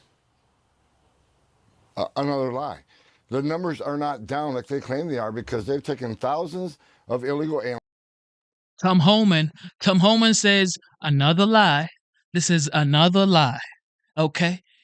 Like, you literally seen people that came into the United States illegally commit crime in your city, and you have mouth to say something. You should be ashamed. Okay? Covering your face and ashamed and just going down and saying, you know what, that's it. We have to settle down and make sure all of this illegal immigrant are out of the United States. In New York at first, because you're responsible for New York. Who would sit down by the subway and watch another human being burn? Jesus, come on, man.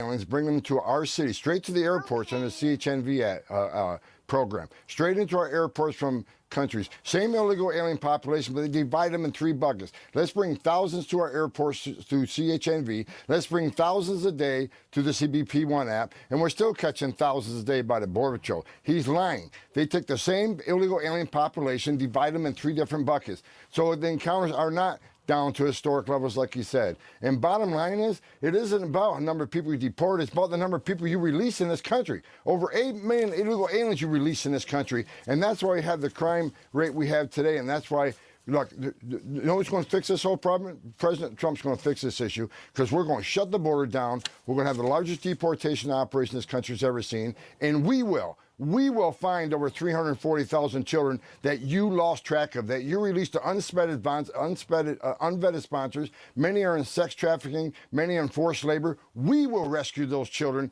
that you traffic into the United States. Lastly, is this whole thing because of worldwide migration, and they just happen to be president, and he happens to be in office when this migration was just moving around the planet? Look, under President Trump, we had historic lows in illegal immigration. We had the most secure border in our lifetime. They came into office and purposely, by design, unsecured the border, wrote 90 executive orders abolishing everything we did to give us the most secure border in our lifetime. This wasn't an accident. This wasn't his management. This was on purpose. He needs to be held accountable. So the illegal immigrants pride themselves on knowing American politics and knowing how to work it. I hope they're watching now. And the word is, if they are, they will turn around and they'll go back home because they're not getting in. Tom Homan, This is just absolutely wild because, oh man, come on, man. Come on. This is sad to see, sad to hear that this is happening in New York. I actually love New York. I'm not even going to cap. I love New York because schooled in New York. The first city that I actually arrived in is New York. New York is just special to me. So I was taking the subway every single day for like 3 months straight. So I know the subway like the back of my hands. Like, come on, why would you be on the subway and then commit that kind of atrocity? That is just absolutely bonkers and just unbelievable. Okay, it's unbelievable. What's going on, man? Tonight, a closer look at President-elect Donald Trump's first rally-like speech since winning the election. Trump made a wide range of remarks on immigration, the Panama Canal, and even Elon Musk. Here's some of what the former president and now the president-elect said at a conservative conference in Arizona on Sunday. The victory was such an outstanding one, such a big one. And the other side now, they lost their confidence. If you watch television now, they're all befuddled. They don't know what the hell happened. We will demand that the Panama Canal be returned to the United States of America in full, quickly, and without question. When you look at like autism from 25 years ago, and you look at it now, something's going on, and I nominated Robert F. Kennedy Jr. Is something wrong? I think so. And Robert and I and all, we're going to figure it out. President Trump has ceded the presidency to Elon Musk. No. Elon. That's not happening. But no, he's not going to be president, that I can tell you. And I'm safe. You know why? He can't be. He wasn't born in this country. I want to bring in the former Trump senior advisor, Anthony Scaramucci. Anthony, thanks very much for joining us. You got a smile on your face right now. It looks like the President Musk jokes are getting a bit under Trump's skin. Anthony, you were once a key part of Trump's inner circle in the White House. Do you see their relationship turning sour anytime soon? This is all he they doesn't wanted. like it, but I think what's happening is he's also knows that a lot of the stuff coming from the left is premeditated, and so that's what's shielding him for right now. But he won't like it. The more attention Elon gets, if there's a problem, he'll look to blame Elon or somebody else on his team. You know, if you just look at what's going on with Speaker Johnson right now, prior to getting that spending bill passed, they were calling him a Democrat. So, you know, it's a perilous situation. There's a honeymoon period going on right now. But trust me, he doesn't like it. He wouldn't be bringing it up if it didn't bother him, Wolf. he wouldn't be bringing it up. And so, it's like Shakespeare, doubt does protest too much. Yeah, good point. We saw how much influence Elon Musk had in last week's debate here in Washington over government spending. What do you make of Musk's role in Trump's party? Well, listen, he's got a very powerful role. He's got a $44 billion megaphone. He's got over 200 plus million followers. And well, if he was instrumental in that election, the stuff that Elon Musk did in Pennsylvania alone, I think helped the president win that election. So he has a very big voice. I think the problem for Elon Musk, though, he's got a little bit of Potomac fever. And so you think you're going to go to Washington and change Washington. That's Potomac fever. And the weird thing about Potomac fever is one of the symptoms is you don't know you have Potomac fever. And of course, I have had Potomac fever, Wolf. So I'm speaking as a former patient that's been afflicted with the disease. So he's just got to be very, very careful because he's making enemies that he doesn't realize. And the incentives in Washington are totally different than those in business. And so everybody's incentivized in a different and sometimes irrational way. And I think the power that he's wielding right now, Washington has a great immunological system, and I think they'll find a way to rebut him. So I would say to Elon Musk, not he would listen to me, but stick to business. You've done great. You've made a couple $100 billion since the election. Lay off the gas on politics a little bit because. Did he just say a couple of $100 billion? A couple of $100 billion since the election? Well, this is the thing. Like, I don't think he should lay off of elections or politics or whatever. He should actually put his foot on the gas. However, he should not run for any political seat. If he wants to stay that Batman status, Mr. Wayne status, the vigilante status, he needs to not run for any political position. He's been assigned as the Department of Government Efficiency, part of the committee member, as well as Vivek Ramaswamy. However, he does not have any political sit as of now. He should keep it that way. And the people will crown him. They've already crowned him, a winner for the Republican Party.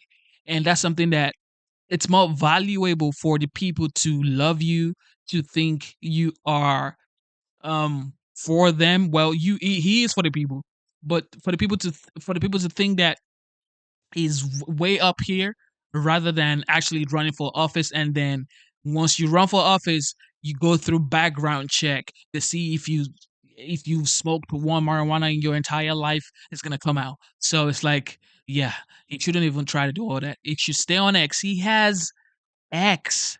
X is already like the judge and the jury. Okay, he needs to stay on X, continue what he's doing with the Department of Government Efficiency and with the 47th president-elect, and just stay right there. Is he pretty famous? He is absolutely famous. Okay, but what he's doing right now, he should just keep doing it. These people could hurt you, and it's no need for you to get hurt. You're doing so well in your life. Yeah, he certainly is. Anthony, President-elect Trump is talking about buying Greenland once again, like he did in his first term, writing on Truth Social, and I'm quoting him now, "The United States of America feels that the ownership and control of Greenland is an absolute necessity." Now he's also talking about taking control of the Panama Canal. Is this a realistic policy he's advocating? What do you think? Well, I mean, you left out Canada. I mean, obviously we've got Governor Trudeau in Canada, and he's talking about a mini invasion of Mexico. I guess I don't know. I mean, this is the stuff that he says, and then his cultists get out there and say he's either serious or not serious, depending on what he's saying. And so I don't like it because it just makes us look bad. And what ends up happening is you force Softy. allies He's definitely a to Swiftie. form unnatural alliances against the United States. And so if you want to put a military base in Greenland, I'm sure there could be a negotiation related to that, just like we have military bases all over the world in other sovereign countries. But to put that out on Truth Social, I don't understand what his advisors are even saying to him. That is a show of strength. I already explained it before. In my opinion, it's like he's sending a message to leaders like Kim Jong Un, sending a message to leaders like Xi Jinping, sending a message to these leaders that you think you can just invade other countries. Actually, I am the biggest whale in the ocean. So you guys need to chill. And I may be making Canada my 51st state while I'm at it. Okay. While we are at it, we could make Canada the 51st state and Justin Trudeau the 51st governor. This is how, look, politics is a dirty game. You have to assert your power. You have to show that you're a powerful figure to reckon with. If you do not, if you're like humble, sleeping, and falling upstairs like Joe Biden, this is what you get. Ukraine and Russia, Palestinian people and goddamn Iranian people with Israel. So if you're sleeping on world stages and tripping off airplane stairs, this is what you get. About the common sense related to that, because it's just really lacking. So you tell me, Wolf, are we going to invade Canada, Mexico? Are we going to take Greenland and the Panama Canal? I don't know. I mean, if we're doing that, it's going to be a rough 4 years. Yeah, I suspect that's not going to happen, but we shall see. Let me get your thoughts before I let you go, Anthony, on the House Ethics Committee report released today on former Republican Congressman Matt Gaetz, finding that he paid women for sex, including a 17-year-old girl. How did the Trump team not know about these allegations before he was announced to be the president-elect's pick for Attorney General of the United States? Well, I think if you do research on that, I think what you'll find is that was an impetuous move by President Trump that caught a lot of his staffers off guard. And I think when they regrouped and they explained to the president that they probably knew about this information and that this information would derail him, they let it happen and they just let that derailing take place. A couple of senators got to Matt Gaetz behind closed doors and said, look, this is not happening. Don't embarrass yourself. Don't embarrass the president and drop out of the race. But I think this is one of the problems. They were set up probably to pick Pam Bondi. Trump in an impetuous move, President Trump in an impetuous move, moved to pick Matt Gaetz. And I don't know who moved him. Sometimes it's the last person in the room that can do that to him. But I think he caught his aides off guard. And I don't think it's true that his aides didn't know about the situation. I think they did. And that's the reason why Matt Gaetz left the Congress and had no chance to be Attorney General. And I'm not surprised that this report came out because that's what happens in Washington. This stuff never stays sealed. Yeah, good point. Gaetz has suggested he would run for the Senate in Florida, his home state, or maybe even that Trump would bring him into the administration in a position that doesn't require Senate approval.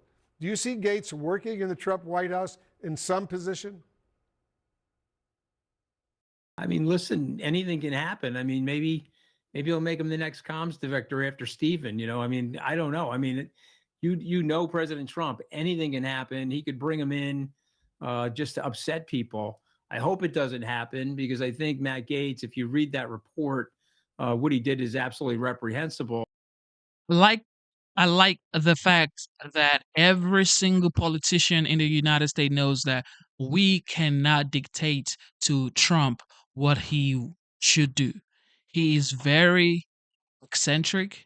You could never tell what he's going to do next. And this is why I love him as a commander-in-chief. This is what a leader does. You shouldn't know a leader's next move. You shouldn't know your leader's next move. You should know, okay, he's told us the goal, is aligned what he wants us to achieve. However, he should be flexible in achieving those goals. And that's why the people voted for him and made him the 47th president of the United States. And it is what it is, okay? People saying, well, him going to Panama Canal and saying he wants to take it over is bullying. No, the United States actually built Panama Canal, okay? And thousands of United States men actually passed away while they were building the Panama Canal because of malaria and yellow fever and a lot of stuff. Okay, so it's not like, oh, it's bullying. No, it's just taking back what the United States built.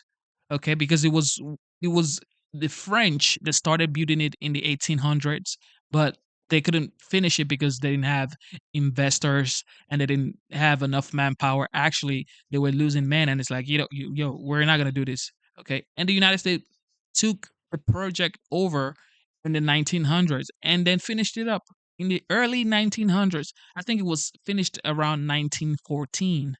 Okay, the United States finished building the Panama Canal around 1914, if I'm not wrong. So it's like, no, that's not bullying. That's just we taking this back. Okay, if you ain't gonna play ball with us, then you gonna know. And he shouldn't be in our government. It's just a lack of respect. It's disrespectful to the American people to put Matt Gaetz in a role like that. But you and I both know that anything can happen with Donald Trump. He could make a decision to do that, and there'll be very few people that will be willing to stop him. But I hope it doesn't happen. I think Kevin McCarthy finally has his due here, Wolf. He explained to people over the last 18 to 24 months what was going on with Matt Gaetz. And I think there's somebody here right before the eve of Christmas that feels vindicated, and that's Kevin McCarthy. Yeah, good point. One thing is for sure. So Panama president says, "Well, you're not going to bully me, Trump." and the OG ain't got time. He said, "Well, we will see about that." Check this out. He ain't playing around. This is the commander-in-chief. All right, Anita, let's bring in Alex Gray for more on this. You actually wrote an op-ed about this not too long ago saying that it makes perfect sense. Now, they say Greenland's not for sale, but sometimes things aren't for sale until they are for sale. And when you look at Trump, I mean, this is a guy who bought Mar-a-Lago for $7 million. He knows how to cut a deal. And look, President Trump is he's in the best traditions of Abraham Lincoln, who was talking about purchasing Greenland in the 1860s, the best tradition of Ronald Reagan, who warned 50 years ago that giving up the Panama Canal was foolishness, was dangerous to our national security. President Trump is 100% right. Greenland has strategic value to the United States, both minerals and strategic for our national security and our defense. And giving up the Panama Canal in the 1970s was one of the most foolhardy strategic decisions in the history of this country. President Reagan was right that it was a mistake. President Trump is right that it was a mistake. And President Trump's probably the first leader since Ronald Reagan who has the courage to do something about it, and I hope he does. How do you convince Denmark, which has ownership over Greenland, to sell? Apparently, according to some reports back in 2019, Trump was offering to trade Puerto Rico for it. Give the Danes a little nice tropical island. I don't think anybody would actually go for that. Well, there are a lot of things you can do to create an environment where we can take over the defense of Greenland. We can take over a significant part of the national security obligations that Denmark currently has for Greenland. The Greenlanders have said publicly they're going to get independence at some point. So the question is, when they get independence, are the Chinese and the Russians going to be there to greet them and to do things that certainly are not in the sovereign interests of the Greenlandic people? Or is it going to be the United States who's there to make sure that both our security and the sovereignty of the Greenlanders themselves are protected? And I would much rather have Donald Trump waiting for the Greenlanders when they get independence than Xi Jinping. I mean, it really is a gorgeous place, albeit cold. I also wanted to ask you about Trump and the Panama Canal, because he seems to be in a little bit of an online feud with the president, Jose Raul Molino. Jose Raul Molino said of Trump saying that he would take back ownership of the canal, said, quote, "As president, I want to express precisely that every square meter of the Panama Canal and its adjacent area belong to Panama and will continue to be. The sovereignty and independence of our country are non-negotiable," to which, as Jackie pointed out, Trump posted a picture of the bow of a ship transiting the canal with an American flag on it saying, "Welcome to the United States Canal." I mean, obviously, this is just leverage to try to lower fees. Is there any way Trump could take it back? Well, I think we should have a serious discussion about the failure of the United States under the Carter administration to give up one of our most significant strategic points in the world. It was one of the greatest American engineering and strategic achievements of the 20th century. Let's have a conversation about what has happened in the last 10, 15 years where China is now dominating the Panama Canal and threatening our interests in the Western Hemisphere. I think President Trump is in a great position to talk seriously about what it would look like for the United States to enter into some sort of negotiation with Panama to have a future stake, a more comprehensive American stake in something we built with American blood, sweat, and tears under Teddy Roosevelt. Yeah, and then there's the trolling of Justin Trudeau, which this president continues to do mercilessly. Here's what he said on Wednesday on Truth Social. No one can answer why we subsidize Canada to the tune of over $100 million a year. Makes no sense. Many Canadians want Canada to become the 51st state. They would save massively on taxes and military protection. I think it's a great idea. 51st state. Now, I say this as a person who was born in Canada and emigrated to the United States back in 1989, became a U.S. citizen a week after 9/11. For Canadians, it would save them 30% going to Disney World if they were using American dollars instead of Canadian dollars. Well, in addition to that, John, it'd be nice if the Canadians would spend more than 1.3% of their GDP on defense and actually start contributing to protecting North America. So, you know, in addition to Disney World, it'd be great if we could get some help from them defending our shared border and defending the Arctic. Well, I don't think Trudeau's going to be there much longer. I think that Trump's going to be dealing with a fellow named Pierre Poilievre, who he may find more on his side in terms of a lot of these thorny issues between the two nations. Alex, great to see you. Wish you a Merry Christmas. Thanks, John. Same to you. To White House correspondent Jackie Heinrich with this ambitious and expected agenda. Hi, Jackie. Hey, Martha. President-elect Trump, campaigned on bringing down prices and securing the border. And he has a number of executive orders planned to that end for his first day in office. We will begin the largest deportation operation in American history, larger even than that of President Dwight D. Eisenhower. The DEA, the FBI, the intelligence community, and financial sanctions to remove the migrant gangs and criminals that are killing and raping and maiming our citizens. We're going to get them out. Trump is also planning executive orders to reduce energy prices through permitting reforms, and he wants to extend the 2017 tax cuts, some of which are expiring next year. Last week, Democrats foiled efforts to fast-track that plan. Congress will have to battle it out in next year's budget reconciliation package instead. But this weekend, Trump outlined a new area that he wants to save America money: fees to use the Panama Canal, which the U.S. built in the 1900s and then transferred to Panamanian control under President Jimmy Carter. Trump ordered Panama to, quote, treat us fairly or the U.S. would take it back, to which Panama's president replied, every square meter of the Panama Canal and its adjacent area belongs to Panama and will continue to be. The sovereignty and independence of our country is not negotiable. Trump responded, we will see about that, plus an image of an American flag planted in the canal. I think we should have a serious discussion about the failure of the United States under the Carter administration to give up one of our most significant strategic points in the world. It was one of the greatest American engineering and strategic achievements of the 20th century. China is now dominating the Panama Canal and threatening our interests in the Western Hemisphere. Trump also re-upped interest in buying Greenland from Denmark, to which Denmark said Greenland is not for sale. Martha. Jackie, thank you.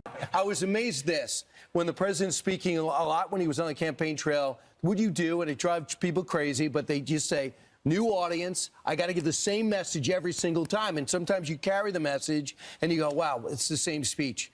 Since the president won, he's putting new things into all his remarks, whether it's the Patriot Awards or what we saw yesterday in front of Charlie Kirk's group. Yeah. I think part of it is like when you're running for office, you want to be very consistent and tell people this is what I'm going to do. Now he's won. It's not like he's making some giant crazy turn here. He's just trying to maybe put some meat on the bones of what the agenda is going to be now that he's got the power soon of governance. Let's watch a little bit from what he said yesterday. Watch this. So we get the highest vote ever for a Republican candidate. We won by 36 points with young people. That never happens. A Republican loses by 36 or 40. So I'm going to have to start thinking about TikTok. We did go on TikTok, and we had a great response. We had billions of views, billions and billions of views. They brought me a chart, and it was a record, and it was so beautiful to see. And as I looked at it, I said, maybe we got to keep this sucker around a little while, you know. On my first day back in the Oval Office, I will sign a historic slate of executive orders to close our border to illegal aliens and stop the invasion of our country. Illegal alien.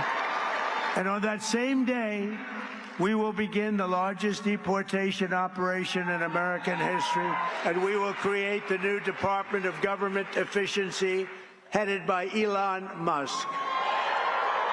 And no, he's not taking the presidency. I like having smart people. You know, they're on a new kick. Russia, Russia, Russia, Ukraine, Ukraine, Ukraine, all the different hoaxes. And the new one is, President Trump has ceded the presidency to Elon Musk. No, no, that's not happening. But Elon's done an amazing job. Isn't it nice to have smart people that we can rely on? But no, he's not going to be president, that I can tell you. And I'm safe. You know why? He can't be. He wasn't born in this country. Has anyone ever heard of the Panama Canal? Huh? Because we're being ripped off at the Panama Canal like we're being ripped off everywhere else. When President Jimmy Carter foolishly gave it away for $1. During his term in office, it was solely for Panama to manage and not for China or any other country to manage. It was given to Panama and to the people of Panama, but it has provisions. You got to treat us fairly, and they haven't treated us fairly. If the principles, both moral and legal, of this magnanimous gesture of giving are not followed, then we will demand that the Panama Canal be returned to the United States of America in full, quickly, and without question. So those are some of the things I was talking about. So he's talking about an Iron Dome for the country. I want Greenland from Denmark. And by the way, I want the Panama Canal. So I asked the Brain Room about the Panama Canal. They say there's no proof that China owns any portion of it. We use 72% of all traffic is American, and the prices did go up 15%, nearly $5 billion over the last year. But they say it's because of low water levels, and they have to slow down the amount of traffic that goes through. But you know what? Rattle their cage, make them justify it, and let's see if we can get those prices down. After all, we are a frequent customer. I do think part of this, though, is national security. You think of Greenland, for example. The Arctic is a major, I think, battle area for the future in terms of who controls the Arctic. And I think the same applies to the Panama Canal. China may not control it, but they, my understanding is, have some very strategic interests in that area. So part of this, I think, is Trump starting a negotiation with, we want the whole thing back. And then the Panamanians might say, well, hang on, no, but let's have this conversation. Trump just announced yesterday his ambassador to Denmark, which owns Greenland. Can you imagine having that job now, or being the ambassador to Panama? You're going to have a busy opening few weeks here. I think it's one of the PayPal mafia. It's Ken Howry, ambassador to Denmark. So I think he's probably like, good, I want something I'm sure to do. he put that person there with this exact thing in mind, because he posted on True Social, for purposes of national security and freedom through the world, the United States of America feels that the ownership and control of Greenland is an absolute necessity. This is something that he brought up during his first term in office in Denmark, which, I mean, Greenland is a sovereign nation, but under the Kingdom of Denmark's authority, I guess. Sovereignty, they're within that kingdom. It's an autonomous nation. Yes. Anyway, Donald Trump was mocked for saying it, but he clearly has a plan for why he wants to control Greenland or take it under the United States' umbrella. And one of the things I'm just pure speculation here is he is talking a lot about how to get criminal illegal immigrants out of our country. And if countries like Venezuela that we don't have relations with won't take them back, maybe he'll build a facility in Greenland and ship them there. That would for sure be a deterrent for people to come to the country if they know that they're going to Greenland. Very cold. Yeah. Yeah, put it this way. I think my prediction, we get it. Like, get it? I think we get Greenland. My prediction, It's huge. What's say to December 23rd? Yeah. December 23rd, 2024, I believe by the end of his term, we'll get Greenland. Okay, so because he loves real estate. Yeah. Mark it down. Right, and we'll see. And I'll tell you what, I'm wondering what Denmark needs from us. What are they? Or I wonder what Greenland has to say about this. I don't know how they would feel about They it. do have a government. A couple fun facts about Greenland. Do you know the population of it? They do have a government. 56,699 people. And that's because course they do. 75% of it is covered So it makes it in a sheet interesting. of ice. And the capital city is Nuuk. Really? Yeah. I would never have picked Nuuk. N-U-U-K, right? That's right. Right. So Iceland's nicer than Greenland. And the Vikings are responsible. Is that Iceland correct? is greener than Greenland. Which is And weird. Greenland is icier than Iceland. The way I learned it, and a lot of times things don't come out correct. Whoa, but I that's remember why. people told me that the Vikings looking to throw off visitors would name Iceland, so no one would come. It's nice, and they named Greenland. I think Greenland. that's probably true. Like Can a you like find a out? Can we psychological ask thing. Fran Tarkington of the Vikings or somebody? Get the brain Or room. Alan Brain Page. room. Where's Leif Erikson when you need him? I know. Or at least, yeah. I know. I would say. I bet you there's truth to that. I remember learning that in school. Right? Those are the types of things that you expect on a news network. I bet you there's some truth to that. Carly definitely tried to back My speculation on why Trump wants Greenland could be totally off. Right. No, By the way. as soon as you start saying, like, this might not come out right, but I'm just like holding on to the couch. What's going to happen? I should save that for radio. President-elect Trump also threatening to reassert U.S. control over the Panama Canal. President-elect Let's just saying sip that he for will radio. not allow the canal to fall into the wrong hands, warning of Chinese influence there as well. Senior White House correspondent Jackie Heinrich reports tonight from New York. Good evening, Jackie. Good evening, Brett. Trump's foreign policy agenda is beginning to take shape, with the Panama Canal and Greenland topping the list of American interests. Speaking to a crowd yesterday at Turning Point USA, Trump demanded that Panama lower fees that American ships are charged for passage or face the canal's seizure. Trump didn't say how he would force its return to U.S. control, but claimed that America is being ripped off after constructing it in the early 1900s. You got to treat us fairly, and they haven't treated us fairly. If the principles, both moral and legal, of this magnanimous gesture of giving are not followed, then we will demand that the Panama Canal be returned to the United States of America in full, quickly, and without question. That drew a rebuke from Panama's president, who wrote, "Every square meter of the Panama Canal and its adjacent area belong to Panama and will continue to be. The sovereignty and independence of our country is not negotiable." Now, Trump replied, "We'll see about that," posting an image of an American flag planted there in the canal. Now, Yo, this man is savage, yo. This man is straight up savage. The government in Panama says it is for us. We're going to take full control of it. And Trump says,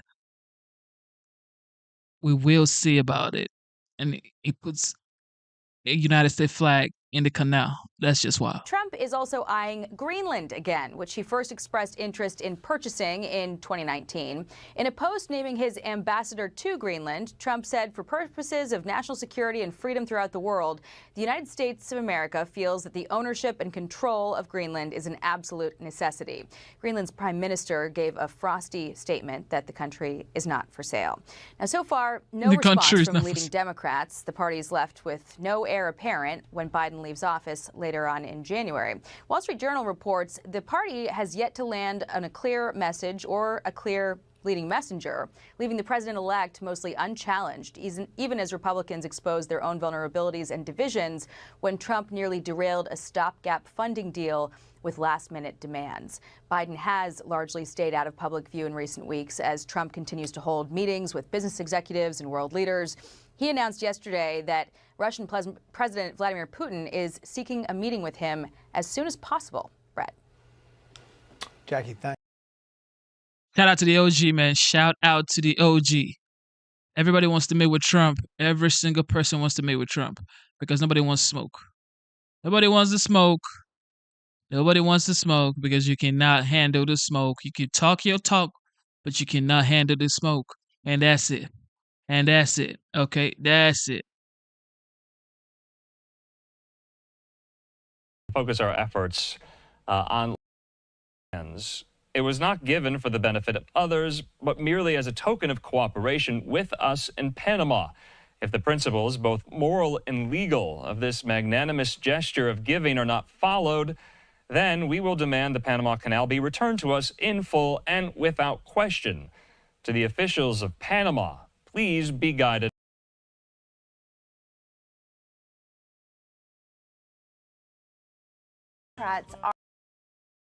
Okay, so what's going on with AOC? What's going on with AOC? He's talking. AOC is spiraling. It's definitely spiraling. But let's hear what she has to say. In full meltdown mode over Elon Musk. After the Doge co-chair blasted the frivolous spending Democrats tried to jam through before the holidays, Congresswoman Alexandria Ocasio-Cortez began to spiral over Musk's influence on President-elect Trump's policy.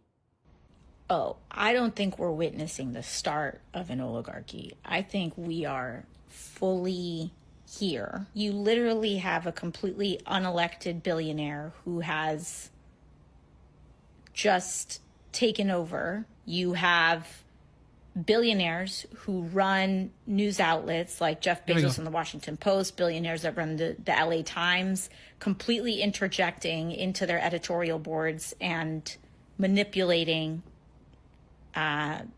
what's being written in them. We're here. We are here. But Donald Trump brushed off Democrats' panic and said it's just another form of left-wing hysteria. And no, he's not taking the presidency. I like having smart people. You know, they're on a new kick. Russia, Russia, Russia, Ukraine, Ukraine, Ukraine, all the different hoaxes. And the new one is, President Trump has ceded the presidency to Elon Musk. No, that's not happening. But Elon's done an amazing job. Isn't it nice to have smart people that we can rely on?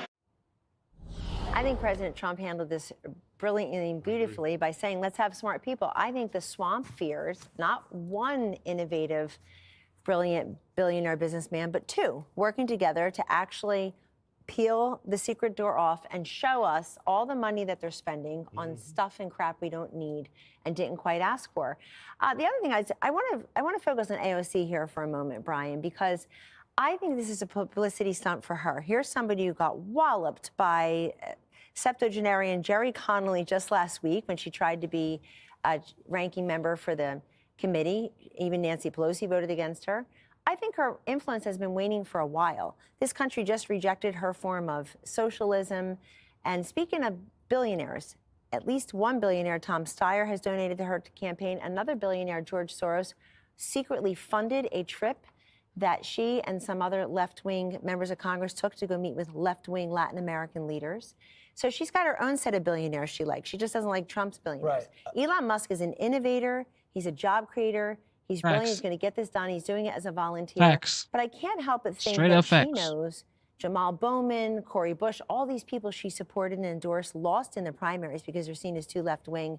I feel like it's a play for relevance. Right. I think she ran for that to be the ranking member, to be more mainstream.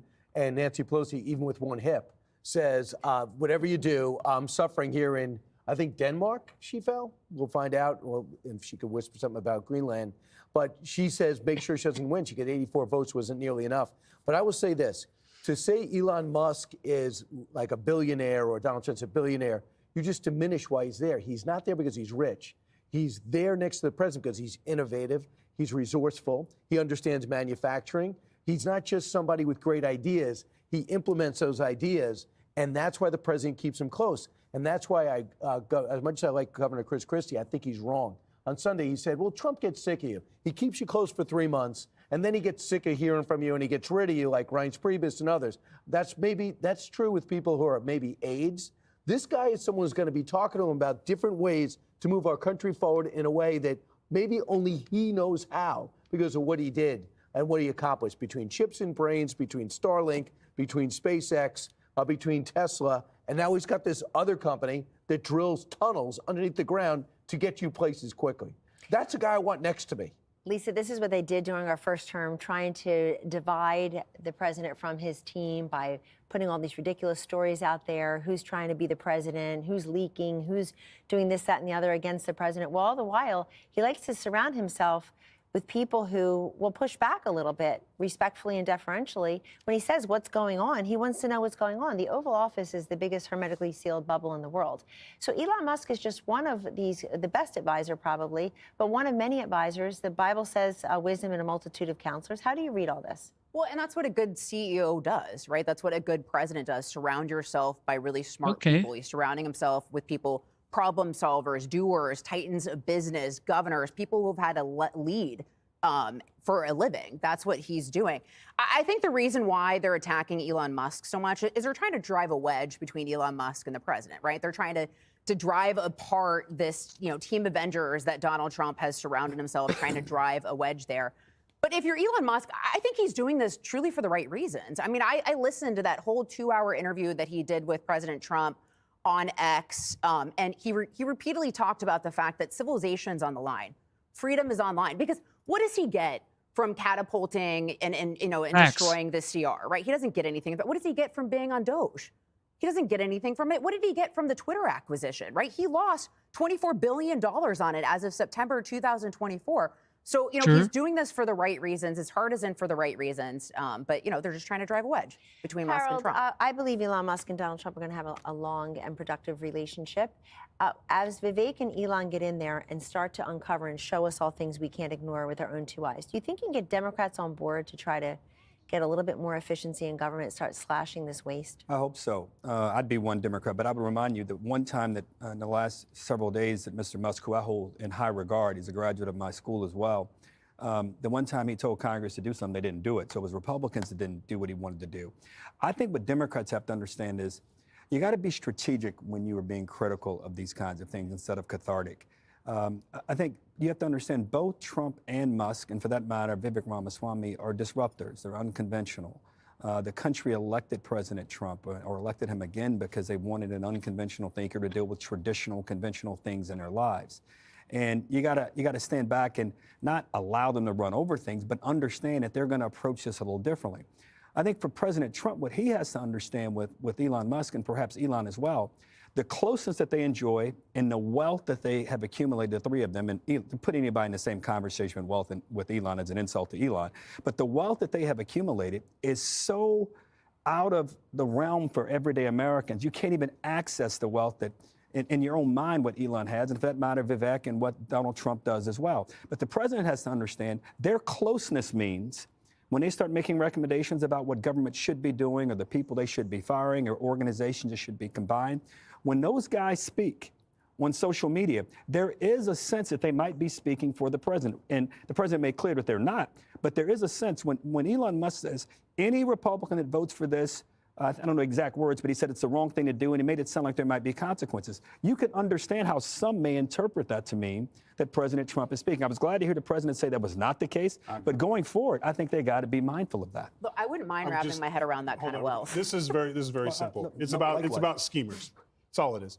The people who are afraid and yelling out is because Elon and Doge are going to be able to show us how public officials on $135,000 salaries became millionaires overnight. That's what they're afraid of. That's why they don't like Elon, because you can't bribe him.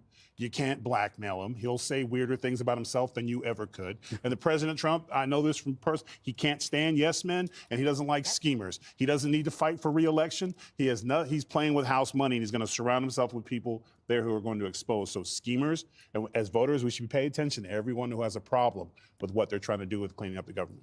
Here, the swamp strikes back, but they've met their match. Hey, Sean Hannity. Of course, they've met their match. This is men with billions of dollars. Nobody's playing around right here. This is billions, okay? In the billions,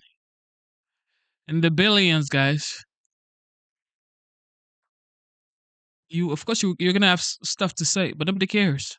Rich Nobody cares Lowry, about what you're saying. editor-in-chief of National Review, and David Webb, Fox News contributor and host of the David Webb Show on Sirius XM, where I've been happy to be a guest from time to time. David, great to see you. Rich, great to see you as well. So, David, we just had a 4-year test drive of progressive Democrat policies. I mean, of course, we elected Biden, who claimed to be a centrist for all of his life, but the policies were clearly unlike the economy, the border, public safety, foreign policy issues.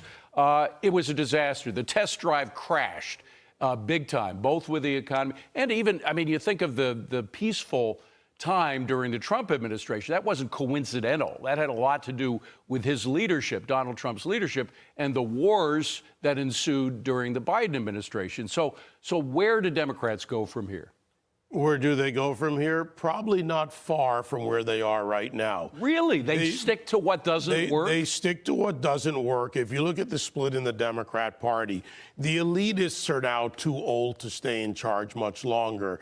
The Nancy Pelosi's, Joe Manchin, who faked being a centrist, has left. What are they left with? Is AOC, Hakeem Jeffries, the squad members, Rashida Tlaib, Ilhan Omar, who really are the center, the heart of their party? Are they going to change? No. Bernie Sanders is walked off the stage. He did his job. He got his nose under the tent. And now, as he said, his policies, his thoughts are now mainstream in the Democrat Party. Hillary Clinton recognized that a large part of her base when she ran against Trump were socialists. So the Democrats are stuck there for some time, but that also means a significant resistance that they're going to continue, not just against Trump, but really against the country. Their complaints about billionaires, they have their own billionaire, Alexander Soros, Steyer, so many others. So well, there were more billionaires supporting Kamala Harris than there were supporting Trump. I had a list of 88 prime Wall Street players that were supporting Harris. Right. So they're not going anywhere. And part of the money grift is acquire the power and hope to build the next base. All right. Well, you said that it was all the old school, and you're right. We had Joe Manchin. We were going to run the soundbite, but we won't. I do want to run the soundbite, though, of a younger Democrat who's thinking of actually moving to the Republican side if Democrats don't get off this progressive line. Run that Stephen Smith soundbite if you have it there. I voted Democrat, and I got to tell you something right now.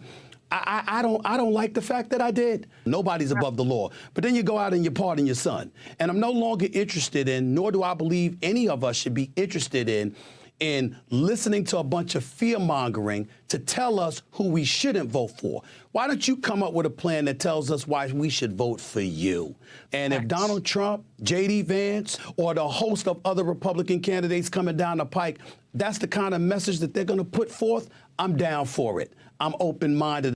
And, Rich, then you have a rookie like John Fetterman, who just said, I'm not rooting against Donald Trump. So it's not just the old-timers that want to change from progressive policies. So I agree with David. The party's not going to change. It's going to need to lose another national election or two. But if you want to point to someone who gets it, I think it is John Fetterman. One, speak with a clear and authentic voice. Be a little funny and brash. And don't just distance yourself from the left, denounce them when they're ridiculous, wrong, or immoral, which he's done over the last year. So that, I think that's a workable model for the party. His change, though, isn't What's it? that? John Fetterman's change from the way he was before the stroke. It's like the stroke really shook him up. Besides Donald Trump, he has to be high on your list of the politicians who've had the best year this past year. But couldn't most of the party's not going to go there. He sort of lead the party, be the front of the spear of changing their policy from the AOC side? I think he's going to be a loner. He's been a loner this last year. He'll continue to be a loner because the forces that make the Democratic Party beholden to the left are just too strong. All right, David, I want to switch to the public safety side of the national debate, which I think Democrats are losing big time because we see with our eyes what is happening. And, of course, the most recent example this weekend, that barbaric attack of that woman in the subway. She was burned to death by a guy who was sitting there watching her burn. And then by the way, he was a Guatemalan illegal alien. He'd been kicked out during the Trump administration, came back probably during Biden. We don't know that as a fact. And he's been accused. He hasn't been convicted yet. But the amazing thing is the reaction of Governor Hochul, who, after the actual attack, said, and I'm putting up from her ex-post, a suspect is now in custody for the horrific incident on the F train. Our brand new security cameras helped law enforcement to get the suspect. I mean, she has no bragging rights for not preventing what happened here. I mean, it's all about prevention. We have to prevent attacks on innocent people, not just react to after it's happened. Kathy Hochul is more tone deaf on illegal immigration than Governor Cuomo was during COVID. Think about that. Kathy Hochul is another Working Families Party candidate, much like Letitia James, who was their biggest first success on the state level. Working Families, for those who don't know, is kind of a far left outfit in Call them what they are New York. by their policies. They're the Communist Party in New York, right. And they're operating in about 24 states right now. I've been tracking them for a long time. And when you look at what Kathy Hochul did, she's trying to take credit for something that she caused. The deal with the MTA, the state who governs it, and the city falls under the governor. She's responsible. Her office is responsible. But Rich, having said that, you gotta give First some. of all, hats off to David. He's such a pro. He lost a piece of equipment. Did he bat an eyelash? Not an eyelash, David. That was magnificent. I must say, I've been in the business a long time. You did quite well with it. I was All right. startled, but all right. But back to the issue. It's not just Governor Hochul. The DA Alvin Bragg was so busy on this lame-brained prosecution of Donald Trump on going after Daniel Penny. Talk about the subway crime. Here's a guy who steps up, a Marine, former Marine who steps up to the plate, does the right thing, and all DA Bragg can do is try to prosecute the guy. Thank God the jury was not of like mind with there. Yeah, But if Daniel Penny the DA's got to take some blame for this. Absolutely. If Daniel Penny had just punched someone in the head randomly in a subway and left, he would have been fine, right? But it's because of his race and because he stepped in and did the right thing. And I don't care what the statistics say. If one person is burned alive on the subway, that has an effect on everyone because you're thinking about it when you ride the subway, and you shouldn't have to do that. Well, the statistics, by the way, are cooked, the ones that we get from the administration. Right, but that's what they want to use to reassure people. But this is obviously much more stark and real for people. And also, the way you prevent these things from happening, don't have illegal immigrants on the streets. Don't let low-level offenders go. Don't let minor disorder go. Lock it down in that sense, and then it's less likely that something like this happens. That was the Rudy Giuliani approach, which has been trashed over the last decade. And then we wake up this morning and find out that these commutations by the Biden administration wasn't obviously Biden is not competent enough to do these things, but somebody in his administration is trying to. 37 of the commutations involve violent criminals who were just the worst of the worst. What is that about, David? Well, it's about an agenda within the Biden administration. He's not in charge of this. The pardon process always has a lot of players in it for any president, the review by the Justice Department. But this is an agenda that they need to drive forward. It's not just about the contradictions between 1993 Joe Biden, the crime bill, and where he is today. This is an agenda. And if you look at the people he's either commuting or pardoning, the first 39, the 1,499 commutations, look for who's in there and ask yourself, would anyone who's competent sit there, no matter what they have a belief in, if they had input from a proper Justice Department, would you commute or pardon someone who, for instance, kidnapped and murdered a 12-year-old? Would you have someone who targeted someone, a first responder, and planned the murder of a service member? This is something that has gone much deeper and wider, and it's why when Biden wasn't able to run the White House as president of the United States, the committee within have been running this. Therefore, their agenda, much to the earlier point about the thing that really politically I don't understand.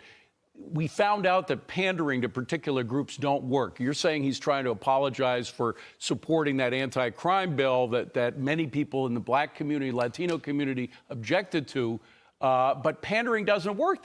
That's why the open border actually drove Latinos into the Republican arms. They were there waiting for it. Pandering doesn't work. Thank God Americans have woken up. But it's beyond pandering when you have an ideological bent. They don't care about blacks. They don't care about Latinos. They don't care about the poor. Brandon Johnson in Chicago is a socialist. He doesn't care about the constituents. He wants to make sure he follows the very Alinskyite rule, which is how you remake America. You have a balkanization of the country by people from all over the world. That's one part of it. You don't care where the criminals come in with economic migrants or otherwise, because it allows you to change and rebuild America. That's what their goal is. It's not even about Saul pandering Alinsky, by the anymore. way, who actually dedicated his last book, Rules for Radicals, to Satan. I mean, that's where a lot of these people are. Okay, finally, I gotta give this to you, Rich, because back in the late 1970s, there was a debate between William F. Buckley, who founded the National Review, and Ronald Reagan over the Panama Canal Treaty. Reagan was against it. He thought that eventually Panama would break all the rules, and it's a contract, a treaty, and in fact, that's exactly what happened. Was Buckley wrong on that? Well, because in this Donald sense, Trump thinks he was. In this sense, Trump is highly Reaganite, right? And look, if we get the Panama Canal, Greenland, and Canada as a 51st state, it's the most successful foreign policy since James K. Polk, right? But I don't think we're taking back the Panama Canal. We might get lower fees, though. This is how Trump works people. He did it with foreign actors all during his first term. Remember, he cut off aid to Central American countries, like, oh, they're all going to collapse. It's going to be terrible. He cut it off for one day because they went along with his immigration plans, and that's what he wanted. So this is a way for him to work others and get the negotiations he wants. David, you know a little bit about Panama. I mean, the fact is that the president is saying, no, it's ours, it will be forever. But I love that American flag that Donald Trump put on his posting. Yeah. Can we show that again? In the canal, he has an American flag. And what does it basically say, like it or not, here it is. This is American property. He is a real estate guy, and I looked and I can't find where France paid us back the $40 million when they failed to do the canal. So maybe put a lien on the canal. I agree with Rich's point. This is a negotiation starter. But there's another issue down there, the Darien Gap. And if you want to negotiate with Molino, and you want to negotiate in Panama, you need some leverage, and you use all available tools. But the biggest issue that goes unstated is China. Yes. China has been bribing the hell out of Panamanian officials for years. Well, they'll think twice about that now, too. Yeah, exactly. We do not want China to get hold of our Panama Canal, the canal that we... Facts. Absolutely facts. Nobody wants China to take over the Panama Canal. It is just devastating for America. Okay? It is what it is. Shout out to RFK. What is going on with RFK Jr.? Make America healthy again. Lawmakers are now targeting SNAP. They say that the USDA should prohibit junk food purchases with SNAP benefits. But some food lobbies are pushing back. This is according to reports, with Coke and Pepsi leading the way. That's where we go next with Congressman-elect from West Virginia, Riley Moore. Congressman, great to have you on the program. To me, it is a no-brainer. No junk food with taxpayer-funded money. What do you think? Well, thank you so much for having me on. And absolutely, it's a no-brainer. There are currently 10,000 chemicals that are and ingredients allowed into our foods that are illegal in countries all over the world. And you see this where a box of, let's say, Fruit Loops here in the United States has all these different dyes and chemicals involved in it, that they make a version of that they export to markets such as Europe. But we are currently poisoning our own society, and it doesn't make any sense for us to allow people on SNAP benefits to purchase these types of items that are just going to make them more unhealthy, which, by the way, then we're going to end up paying for anyway, likely through the Medicaid process. So this just makes all the sense in the world to alleviate this and take this away and try to make America healthy again. Congressman, thanks for joining us. I understand that you also want... This right here, you better know Americans would say they're trying to stop us from buying food. They're stopping the SNAP. They're stopping the aid. They're stopping people from buying food. I can't even buy. Somebody's going to go to probably Walmart or Publix or Kroger or whatever and say, I wanted to buy a hot dog. And they're probably going to weigh 400 pounds saying, I wanted to buy a hot dog, but I couldn't buy more hot dog. They said I wasn't eligible for hot dog.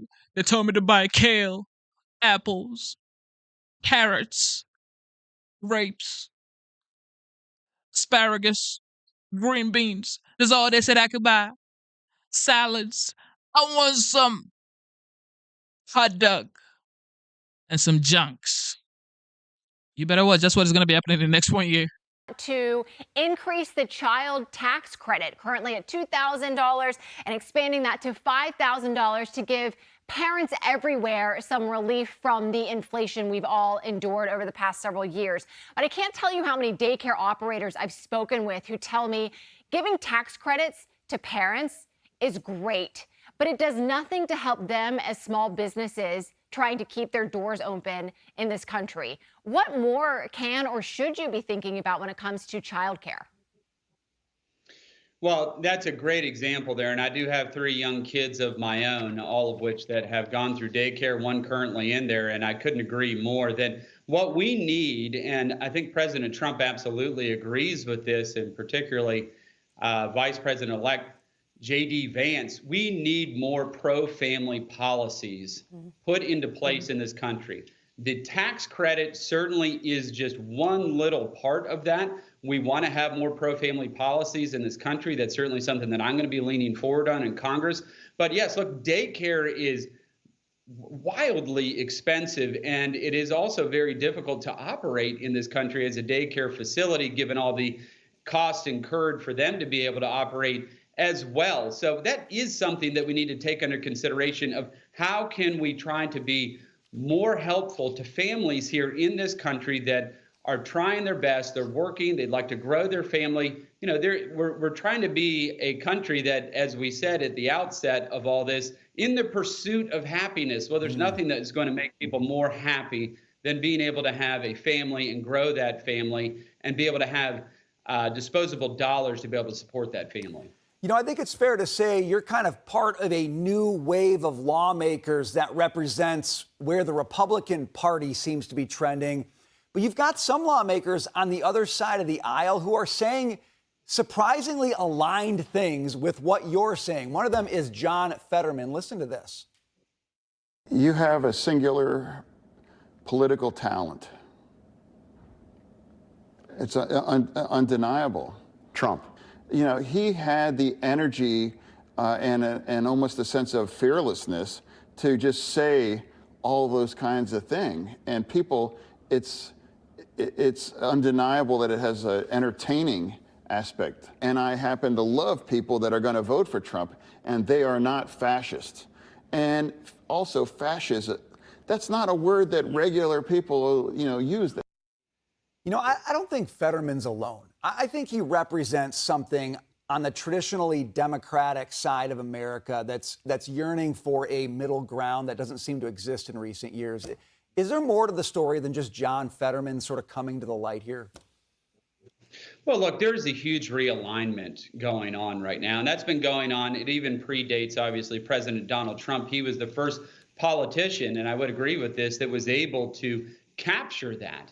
I mean, he really spoke to the average American here. Look, the state of West Virginia up until 2014 was completely controlled, both chambers, House and Senate, by the Democrats for 83 years, right? We had total unified Democrat control till 2014. Now we voted for President Trump by over 70% here, him winning every county. And we've seen now Senator Joe Manchin now departing. There's a huge shift going on. And you were just on recently in your previous segment talking with members of the United Steelworkers. Well, the United Steelworkers is one of the unions that's actually supported me in my election because they have presence in my district. This is a totally different party than it was in the early 2000s. We are a party of the working class. I'm somebody who was part of that working class. I started my career off actually as a welder working in a mining operation. So this is a different kind of party, and I think it's going to continue to realign in that manner. John Fetterman sees that. Donald Trump sees that, and I couldn't agree more. Well, we look forward to hearing from you as you take on your new job, Congressman-elect. Yes, sir. Ladies and gentlemen, you want to keep going and you want to end the live stream right here. Thank you for tuning into the live show. You know what time it is. It is your boy, Genesis. Yes, sir. All right, what else do we have right here?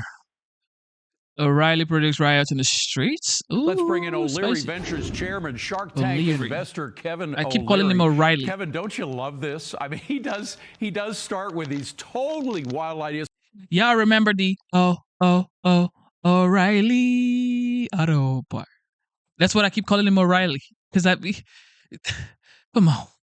Oh, oh, oh, O'Reilly Auto Parts. How many of y'all have heard that before?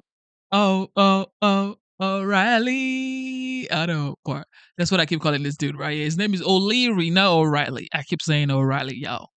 Although, when you really think about them, I mean, the Panama Canal Treaty, I remember when it was debated, Ronald Reagan debated with Bill Buckley about it and so forth. It is a contract. And it is a contract that has been broken literally thousands of times by the government of Panama, and China wants to get its greedy hands on it. What do you think the possibility is of Donald Trump coming in and say, hey, look, you guys broke a contract, it's ours?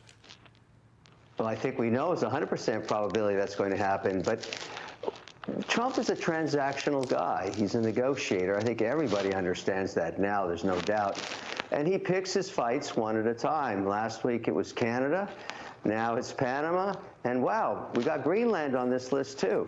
So, I mean, look, it's a very interesting way to start governing before you're actually the president. You do it by social media, you wake everybody up, they come flying to Mar-a-Lago. It makes sense to me. I don't see any reason why you can't do it. But the China thing in Panama is an issue, because if that was in any way affected and we didn't get access, that's a money saver for shipping in a very big way. So my guess is an envoy goes down there sometime in February and they start squeezing Panamanian heads to get a new deal. By the way, your microphone is crackling a little. Just give it a little tug or something, just on your microphone. There, I think it's there. Better? I think you got it. The difference between Canada and China is monumental. I mean, Trudeau came into the U.S., bowed at the feet of Donald Trump, and folded like a cheap suit. I don't sense the same kind of reaction coming from Xi. What's going to happen with Xi? They're going to play hardball. It is going to be hardball between the two presidents.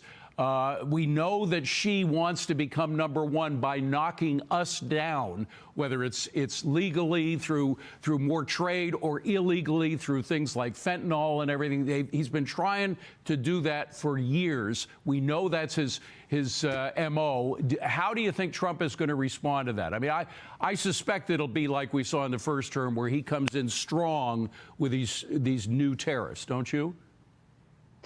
China's a different issue completely to Canada or any other country. The only way, you've got to remember, since 1999, since they came into the World Trade Organization, they have broken the rules with every country, including the U.S., every year. I'm an individual who does business there. My businesses have been absolutely screwed. I've said it countless times. They don't play by the rules. There's nothing reciprocal in our relations. The only way to make it work with the supreme leader, as I like to call him, is to inflict massive economic pain and risk on him by imposing tariffs on sectors where many Chinese people are employed. I have nothing against Chinese people. I have a lot against their government. And the only way to put him at risk is to say, look, if you want to mess with the largest economy you trade with, then we're going to force a lot of people that make yoga mats or electronics or whatever else it is to be unemployed in your cities. They'll be rioting in the streets. They won't have any bread, and you will be out of power. That is the only way it's going to work. So very selected, high-impact weaponry, like tariffs, but you've got to be hardcore. He only understands the stick. That's all he understands. Any weakness at all, he plays off, and he has done so for years. Yeah. So I'm hoping this is the administration that fixes the problem. I have really been hurt by China, and there are millions of other businesses in America that are in the same boat I'm in. Absolutely. By the way, you mentioned the World Trade Organization. They still designate China as a developing nation. What that entitles China to are all these sweetheart loans that we partially pay for through the WTO, adding up to billions of extra dollars for the Chinese. Should Trump try to eliminate that designation of developing nation for China? They're not a developing nation. Exactly. They're in an economic war with us and many European countries. That's got to get fixed. All that stuff has to get fixed. 40 years of getting screwed. That's what's happened. And 40 years, by the way, of getting benefits that they don't deserve. And the Euros have gone right in there. And when there's a Democrat in the White House, they go right along. But I think it's going to be different now. Very quickly, The SEC, as we were just talking about in a previous segment, is going to change dramatically under Donald Trump. Paul Atkins is a big free market guy, unlike his predecessor. So what are you expecting in terms of opportunities that we couldn't see in the United States because the SEC played such a tough cop role that we won't see during the Trump administration? What more opportunities will exist?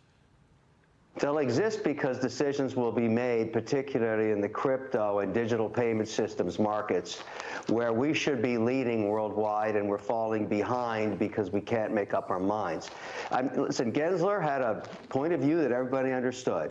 He just litigated his way into the courts on it. We need to get some decisions so that firms like mine can be compliant.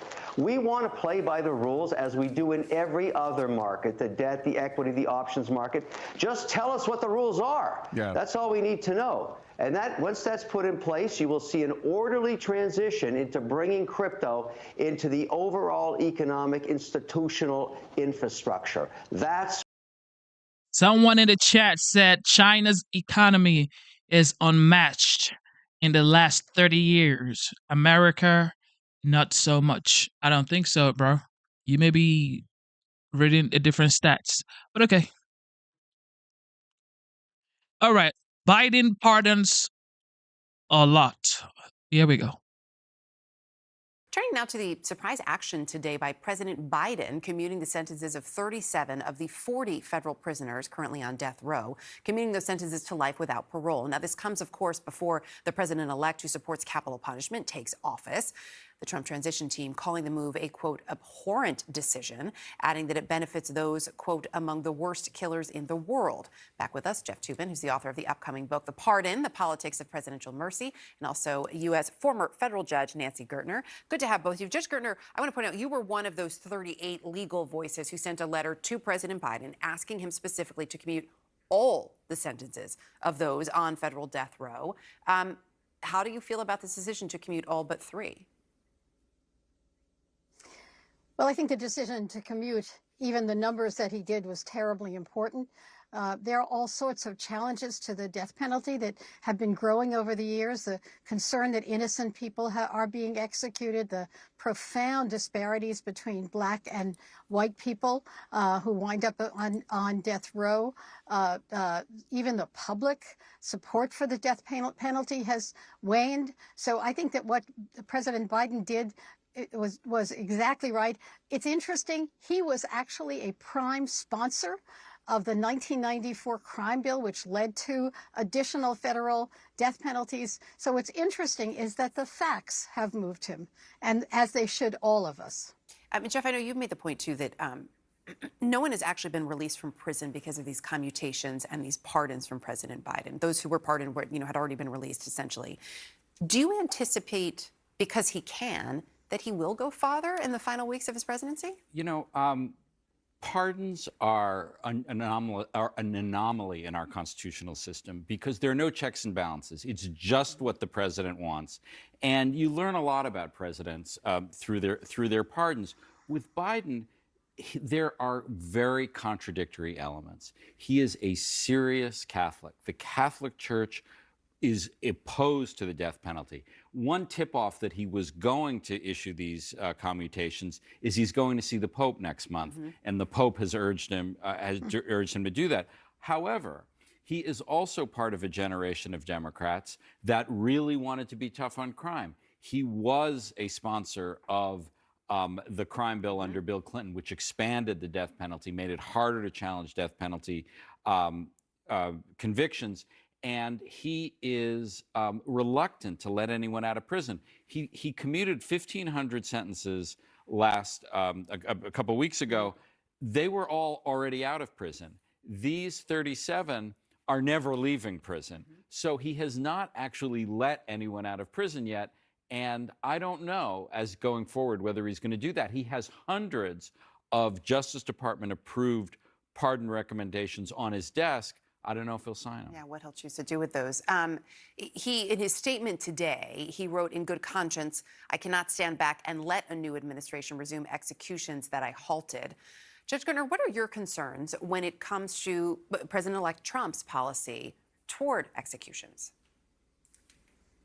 Well, we know the last time that there were, I think it was 13 executions, which his orders had hastened. And we know that among that group were people with intellectual disabilities. We know among that group one woman in particular who had been suffered extraordinary abuse.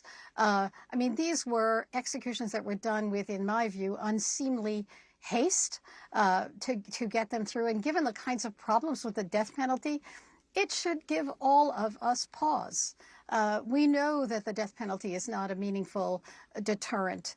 The concerns for victims, which are very important, are oftentimes exacerbated by death penalty prosecutions, which last years and years and years.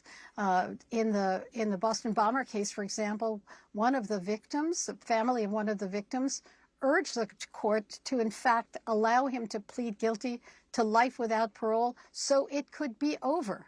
So I would be very troubled by another sort of rush to kill people, which is really what these executions are. Even Luigi Mangione, that decision about whether they will seek the death penalty is certainly going to be before the Trump Justice Department, not the Biden Justice Department. Under Biden, there have been, I think, only one request for a death penalty case. There will certainly be more under Trump. You talked about how conflicted President Biden is in a lot of ways. Do you think he is more or less conflicted after making the decision to pardon Hunter Biden? I think he is more attentive to the issue. When he pardoned Hunter Biden. Of course, when he pardoned Hunter Biden, That's what happened. Okay, he said he wasn't going to pardon Hunter Biden, and he did. And here we are. Everybody's making excuses for a president that said he wasn't going to pardon his son, but he did. There's nothing to say. He had only issued 25 pardons in 3+ years as president. That was, frankly, an appallingly low number. There are 158,000 people in federal prison. It is hard for me to believe they all should be there. The president has the power to let some of their hard luck stories, who frankly are a lot more hard luck stories than Hunter Biden's story, not let them out of prison. And there are those opportunities in front of him. I mean, the Justice Department, which is not exactly soft on these issues, they've said these people should get out. We'll see whether Biden actually lets them out. We will. Jeff Toobin, Judge Nancy Gertner, appreciate it. Thank you both. Thank you for tuning in to the live show. You know what time it is. It is your boy, Genesis. What is going on with the Luigi Mangione case? What is going on with the Luigi Mangione case? Let's check it out right here.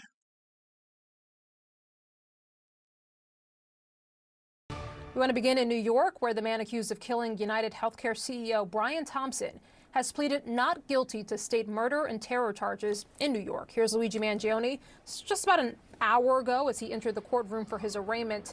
Dressed in street clothes, he was flanked by officers. Mangione faces 11 counts in New York, including 1 for first-degree murder and 2 counts for second-degree murder. Now, if found guilty of the top charge, he could get life in prison without parole. But he also faces a federal murder charge, which means that the death penalty is on the table if he is convicted. This morning, Mangione's lawyer spoke about her concern about her client's ability to get a fair trial. Take a listen. He's a young man, and he is being treated like a human ping pong ball between 2 warring jurisdictions here.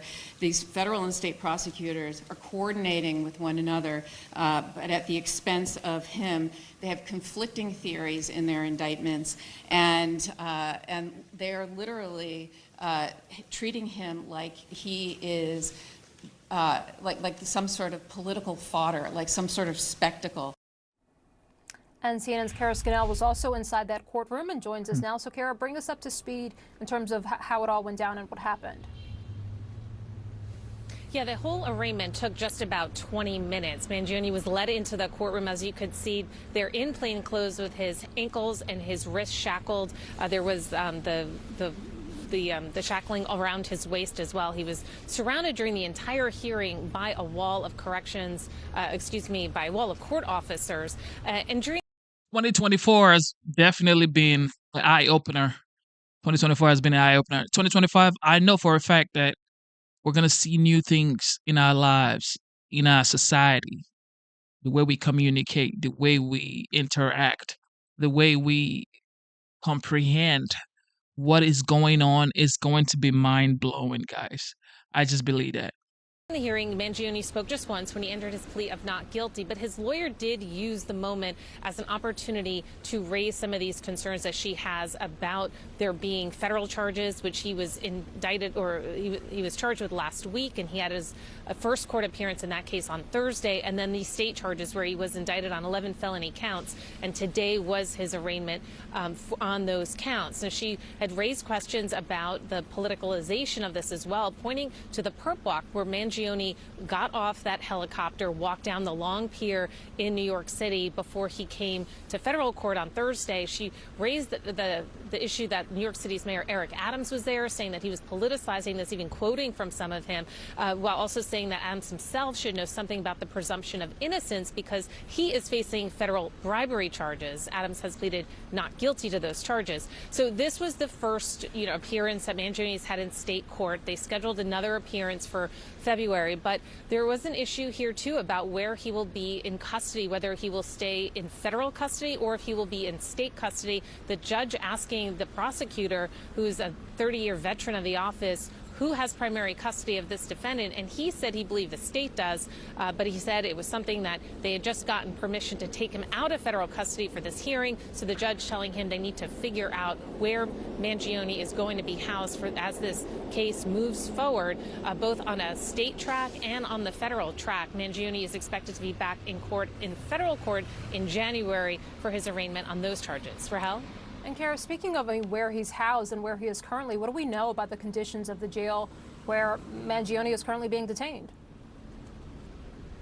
So Mangione is held at the federal jail in Brooklyn, New York, the Metropolitan Detention Center. It has a reputation as a notorious jail that has poor conditions, that has some judges don't even want to put some defendants there as part of their sentence. It's one of the most notorious jails in the country. It's one of the most dangerous federal jails in the country and the current home of suspected shooter Luigi Mangione, who is facing a federal murder charge for allegedly gunning down the United Healthcare CEO on the streets of Manhattan. Inmate number 52503-511.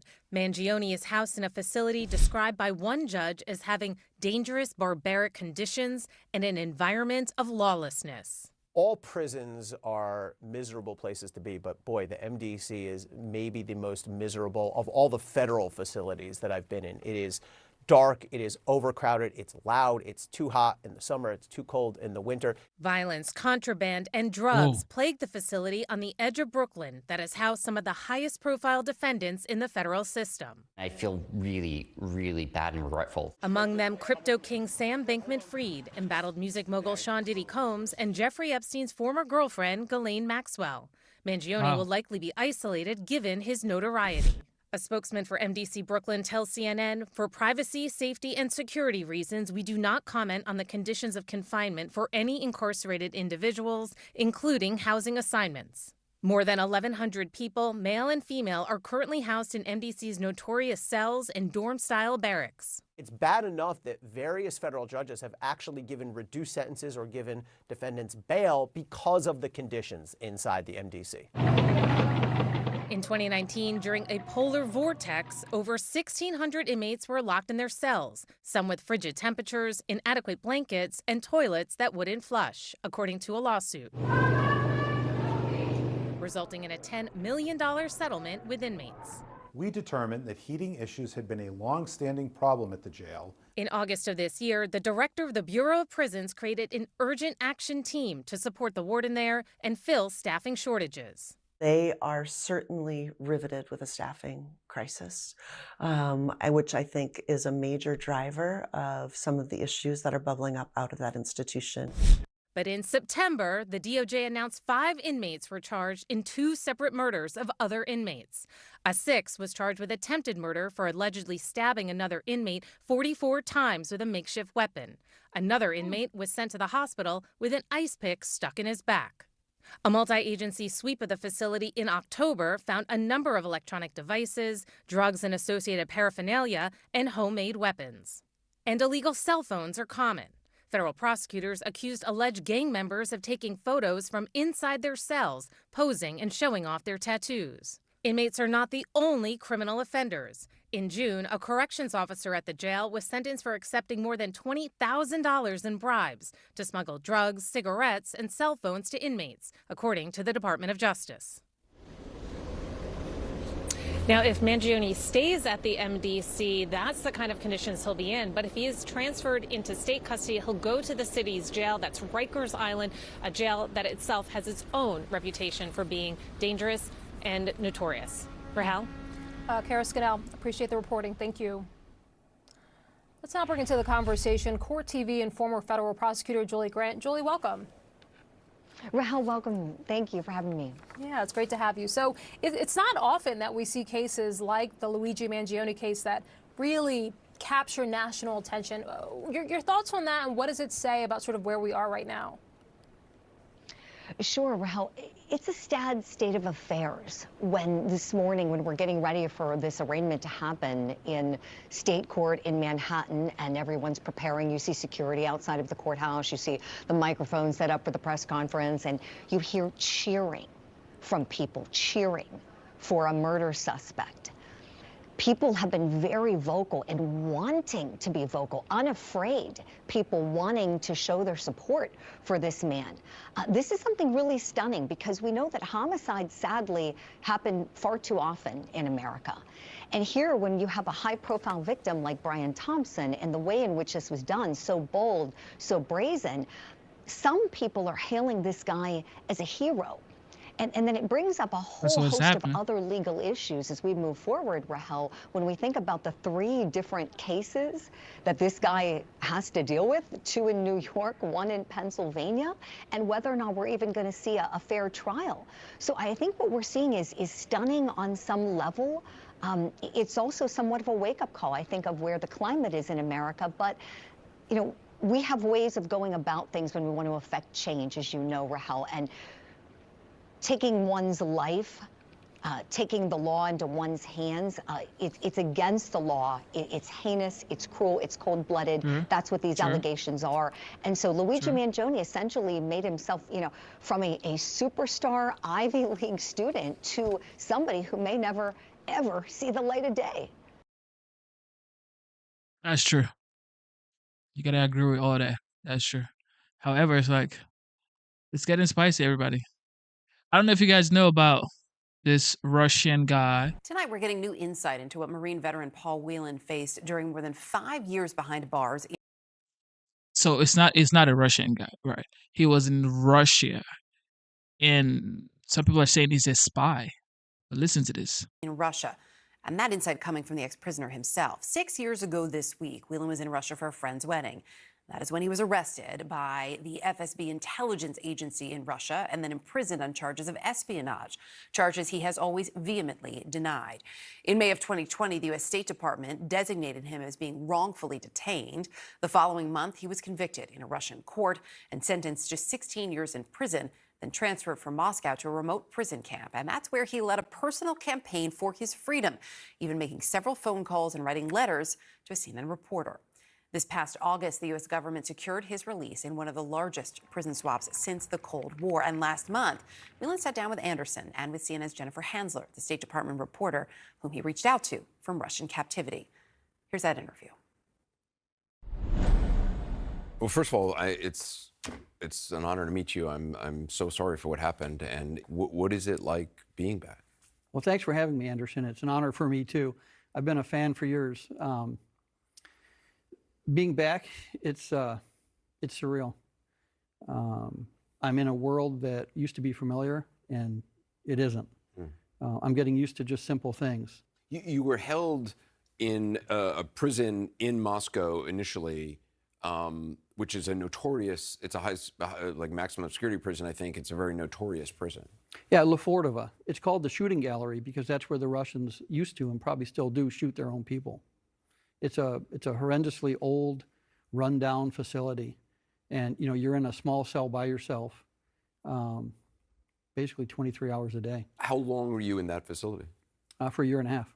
I cannot imagine suddenly from being in your hotel room, visiting your friend for a wedding, to being in this notorious prison. How do you mentally not just panic and freak out? I probably did panic and freaked out. Very quickly, I realized that what was happening was real. There was some solace in the fact that I knew my ambassadors would be coming to find out what was happening. I wasn't sure how long it would take to resolve. I knew I hadn't done anything. I hadn't violated the espionage law. I'm not a spy. I never have been. They'd either made a mistake or they were making it up. After the trial, you were sentenced like 16 years, I think? Right, yeah. You were sent to a labor camp in Mordovia, and you're still, for the next 3-4 years, you are woken up every 2 hours at night. Yeah. I was an escape risk, apparently. Mordovia, there's nothing out there. It's woods, it's forests. And so what, they would come in, wake you up, and what? They'd shine a light in my eyes and then take a picture with a camera to prove that they had checked me. Every night, every 2 hours? Every 2 hours. For years? For 4 years. Can you sleep normally now? Now? I'm getting back to a normal sleep pattern. It's difficult. How was it that you started to reach out to other reporters, one of whom is Jennifer Hansler, who's here? What was the thinking on reaching out? I wanted to make sure that my story was being told, and I wanted to make sure that people weren't forgetting. I didn't want it to be put on the back burner and have other affairs of state take over people's interest.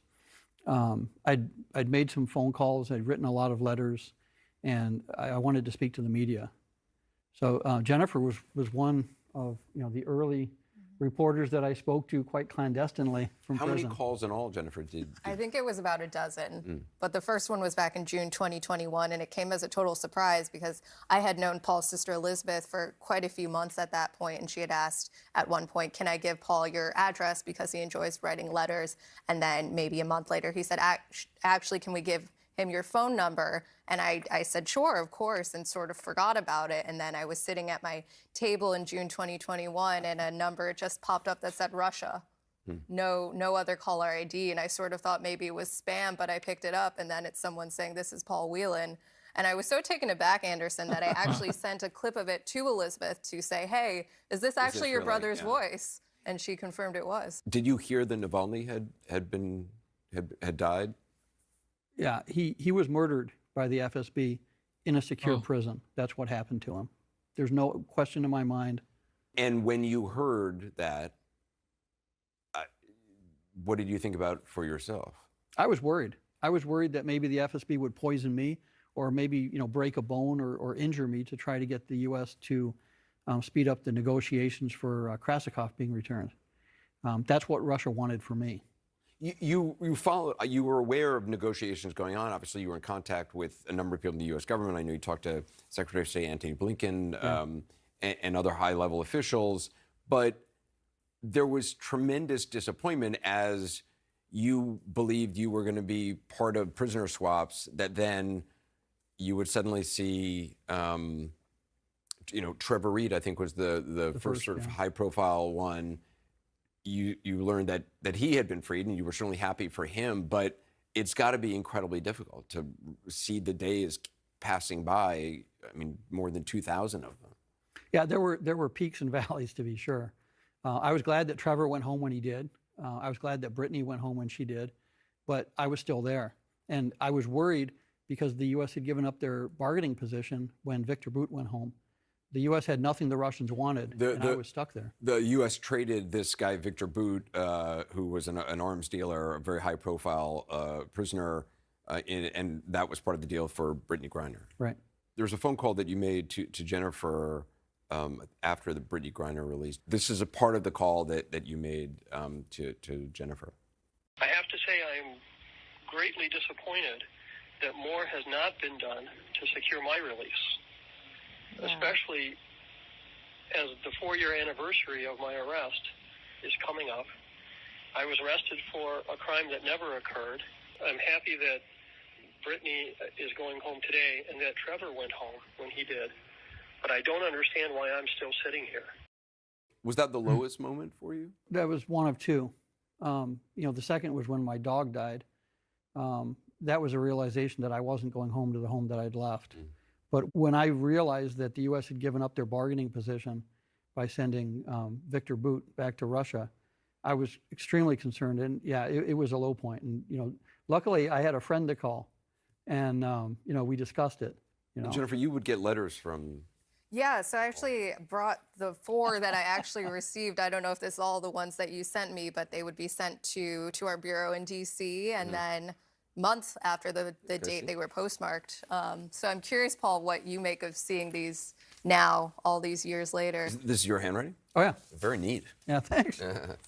I sent more than 2,000 letters to my parents. We've got a stack of them at home. I sent letters to the Congresses, to the House and the Senate, the parliaments in Canada and England and Ireland. And they were all the same sort of thing. Talking about the restrictions, how the prison was doing things, how I was. Wow.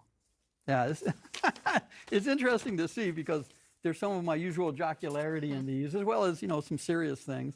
How much were you able to kind of remove yourself from your... Can you imagine being captured by the FSB in Russia, and this is your story? Like, Jesus. Jesus. That's wild. Surroundings, through writing letters, through reading, through anything else? Staying in touch with the English language, staying in touch with authors that I was familiar with, that was quite important. I had English books coming in from the consulates through my family. I had a lot of mail that came in. When Brittany was released, she had people write hundreds of letters to me. That was extremely important. I mean, at one point, Jennifer and I were just discussing this, I was writing out ridiculists. Do you remember your ridiculous? Yes. Yeah. I would write out, the 10 reasons why I wasn't a spy, or the 10 reasons why, Putin needed to go. All of these kind of funny things that kind of, sprang to mind. I've still got some of them written down. Really? Yeah. But that was an important part of staying sane. What was that flight like? What was, we saw the video of you at the tarmac on American soil being greeted by President Biden, by the vice president as well. What was that like? That was incredible. And we see on the monitor the president putting something on my shirt, and it's actually this. That's this the flag. Yeah, this is the lapel pin. I didn't realize when we got on the plane, it was a CIA plane flying back, that we were going to meet the president and vice president. I'd been in solitary confinement for the 5 days prior. I hadn't had a shower in 2 weeks. I had clothes on that I'd actually worn when I went to Russia. So the clothes you're wearing there, those are the clothes you were Those are the clothes arrested that, yeah. So they were dirty. I was dirty. On the plane, I had to clean up as well as I could. And, They also look like they don't really fit you anymore. no, they don't, Yeah. because I'd lost so much weight. Yeah. You saw me Wow. walking off very kind of gingerly, coming down those stairs, holding on, because I didn't have the strength, I didn't have the balance. The malnutrition had taken a toll. It was interesting to see the president. It was interesting to see the vice president, but there was a lot of media too. And I was glad to see them. Those were the people that had supported me. Well, Paul, it's really an honor to talk to you. I'm so glad you're home. Yeah, thanks very much. And Jennifer, thank you, and thanks you. for all your work. Yo, that's just wow. Jesus. Go to Russia to do something else and then you get caught for something else. Man, Russia they ain't playing around. These are some very serious people. They're not playing around. In fact, incoming border czar Tom Homan is scheduled to be one of the speakers. Okay. Ladies and gentlemen, should we do one more? Or that's it. Should we do one more? Or that's it. Okay, let's check this Blake Lively's issue. She's suing the producer to her movie where she was all lovey-dovey with some other guy. She's married to Ryan Reynolds, the Deadpool guy. This is his Tonight, wife the suing publicist somebody. accused of helping orchestrate a smear campaign against Blake Lively after the actress complained of sexual misconduct on There the we go. set of her latest Same film, thing. says there was no such smear campaign. Publicist Jennifer Abel represents director and actor Justin Baldoni. Lively accused him and a producer of sexual harassment while they worked on the movie It Ends With Us, which, by the way, is about domestic violence. On Friday, Lively filed a civil rights complaint accusing Baldoni of sexual harassment and retaliation. The New York Times obtained the complaint, which includes Lively accusing Baldoni of improvised unwanted kissing, among other things. It says Lively raised her concerns about both Baldoni and producer Jamie Heath in a meeting during filming.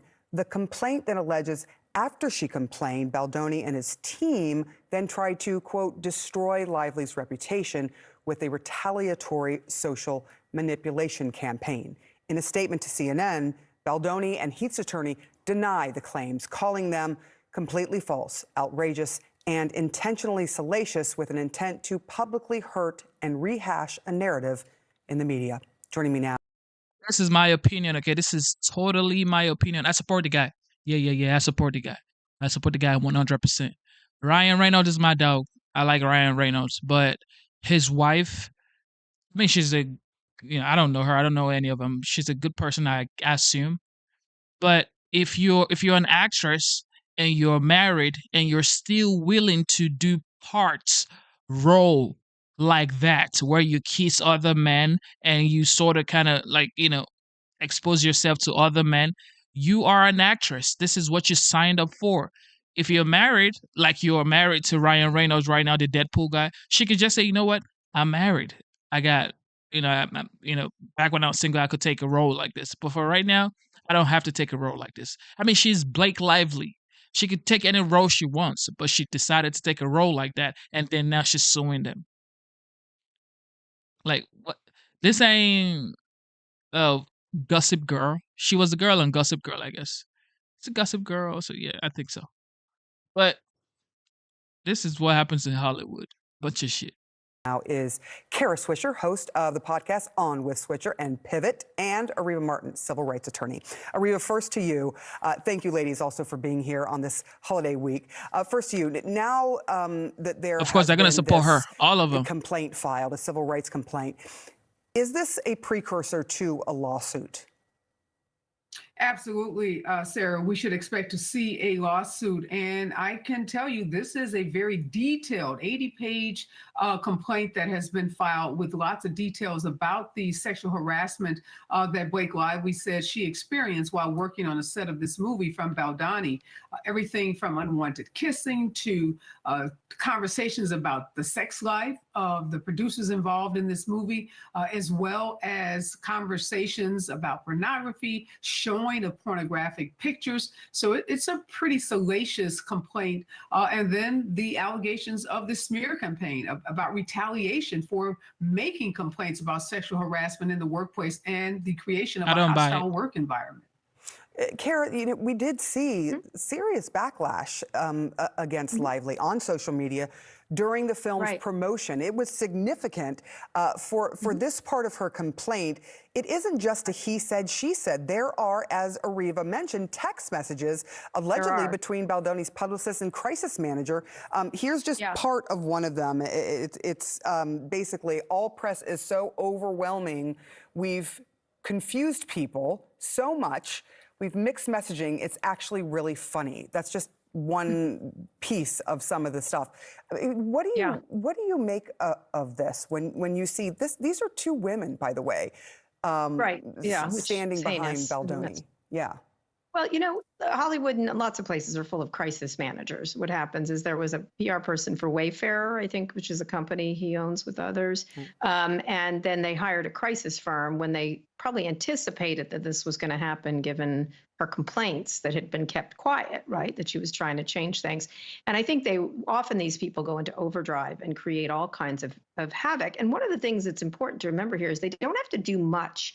You just have to start to amplify things on social media in a very small way. And with people desperate for the story, people search and then others provide it. And so you can gin things up pretty quickly and pretty cheaply online. And you don't have to do much. And I think that's what they were talking about. If you create sort of questions about someone, especially a woman, it happened with Amber Heard, which was outsized. Given even on the best of days, both of them act badly, but Amber Heard got the brunt of this. I think it's very easy to do this to someone, especially a woman. Years ago, I did an interview with Gwyneth Paltrow when she was attacked really heavily online. I don't know if you remember that, but it was quite something to see.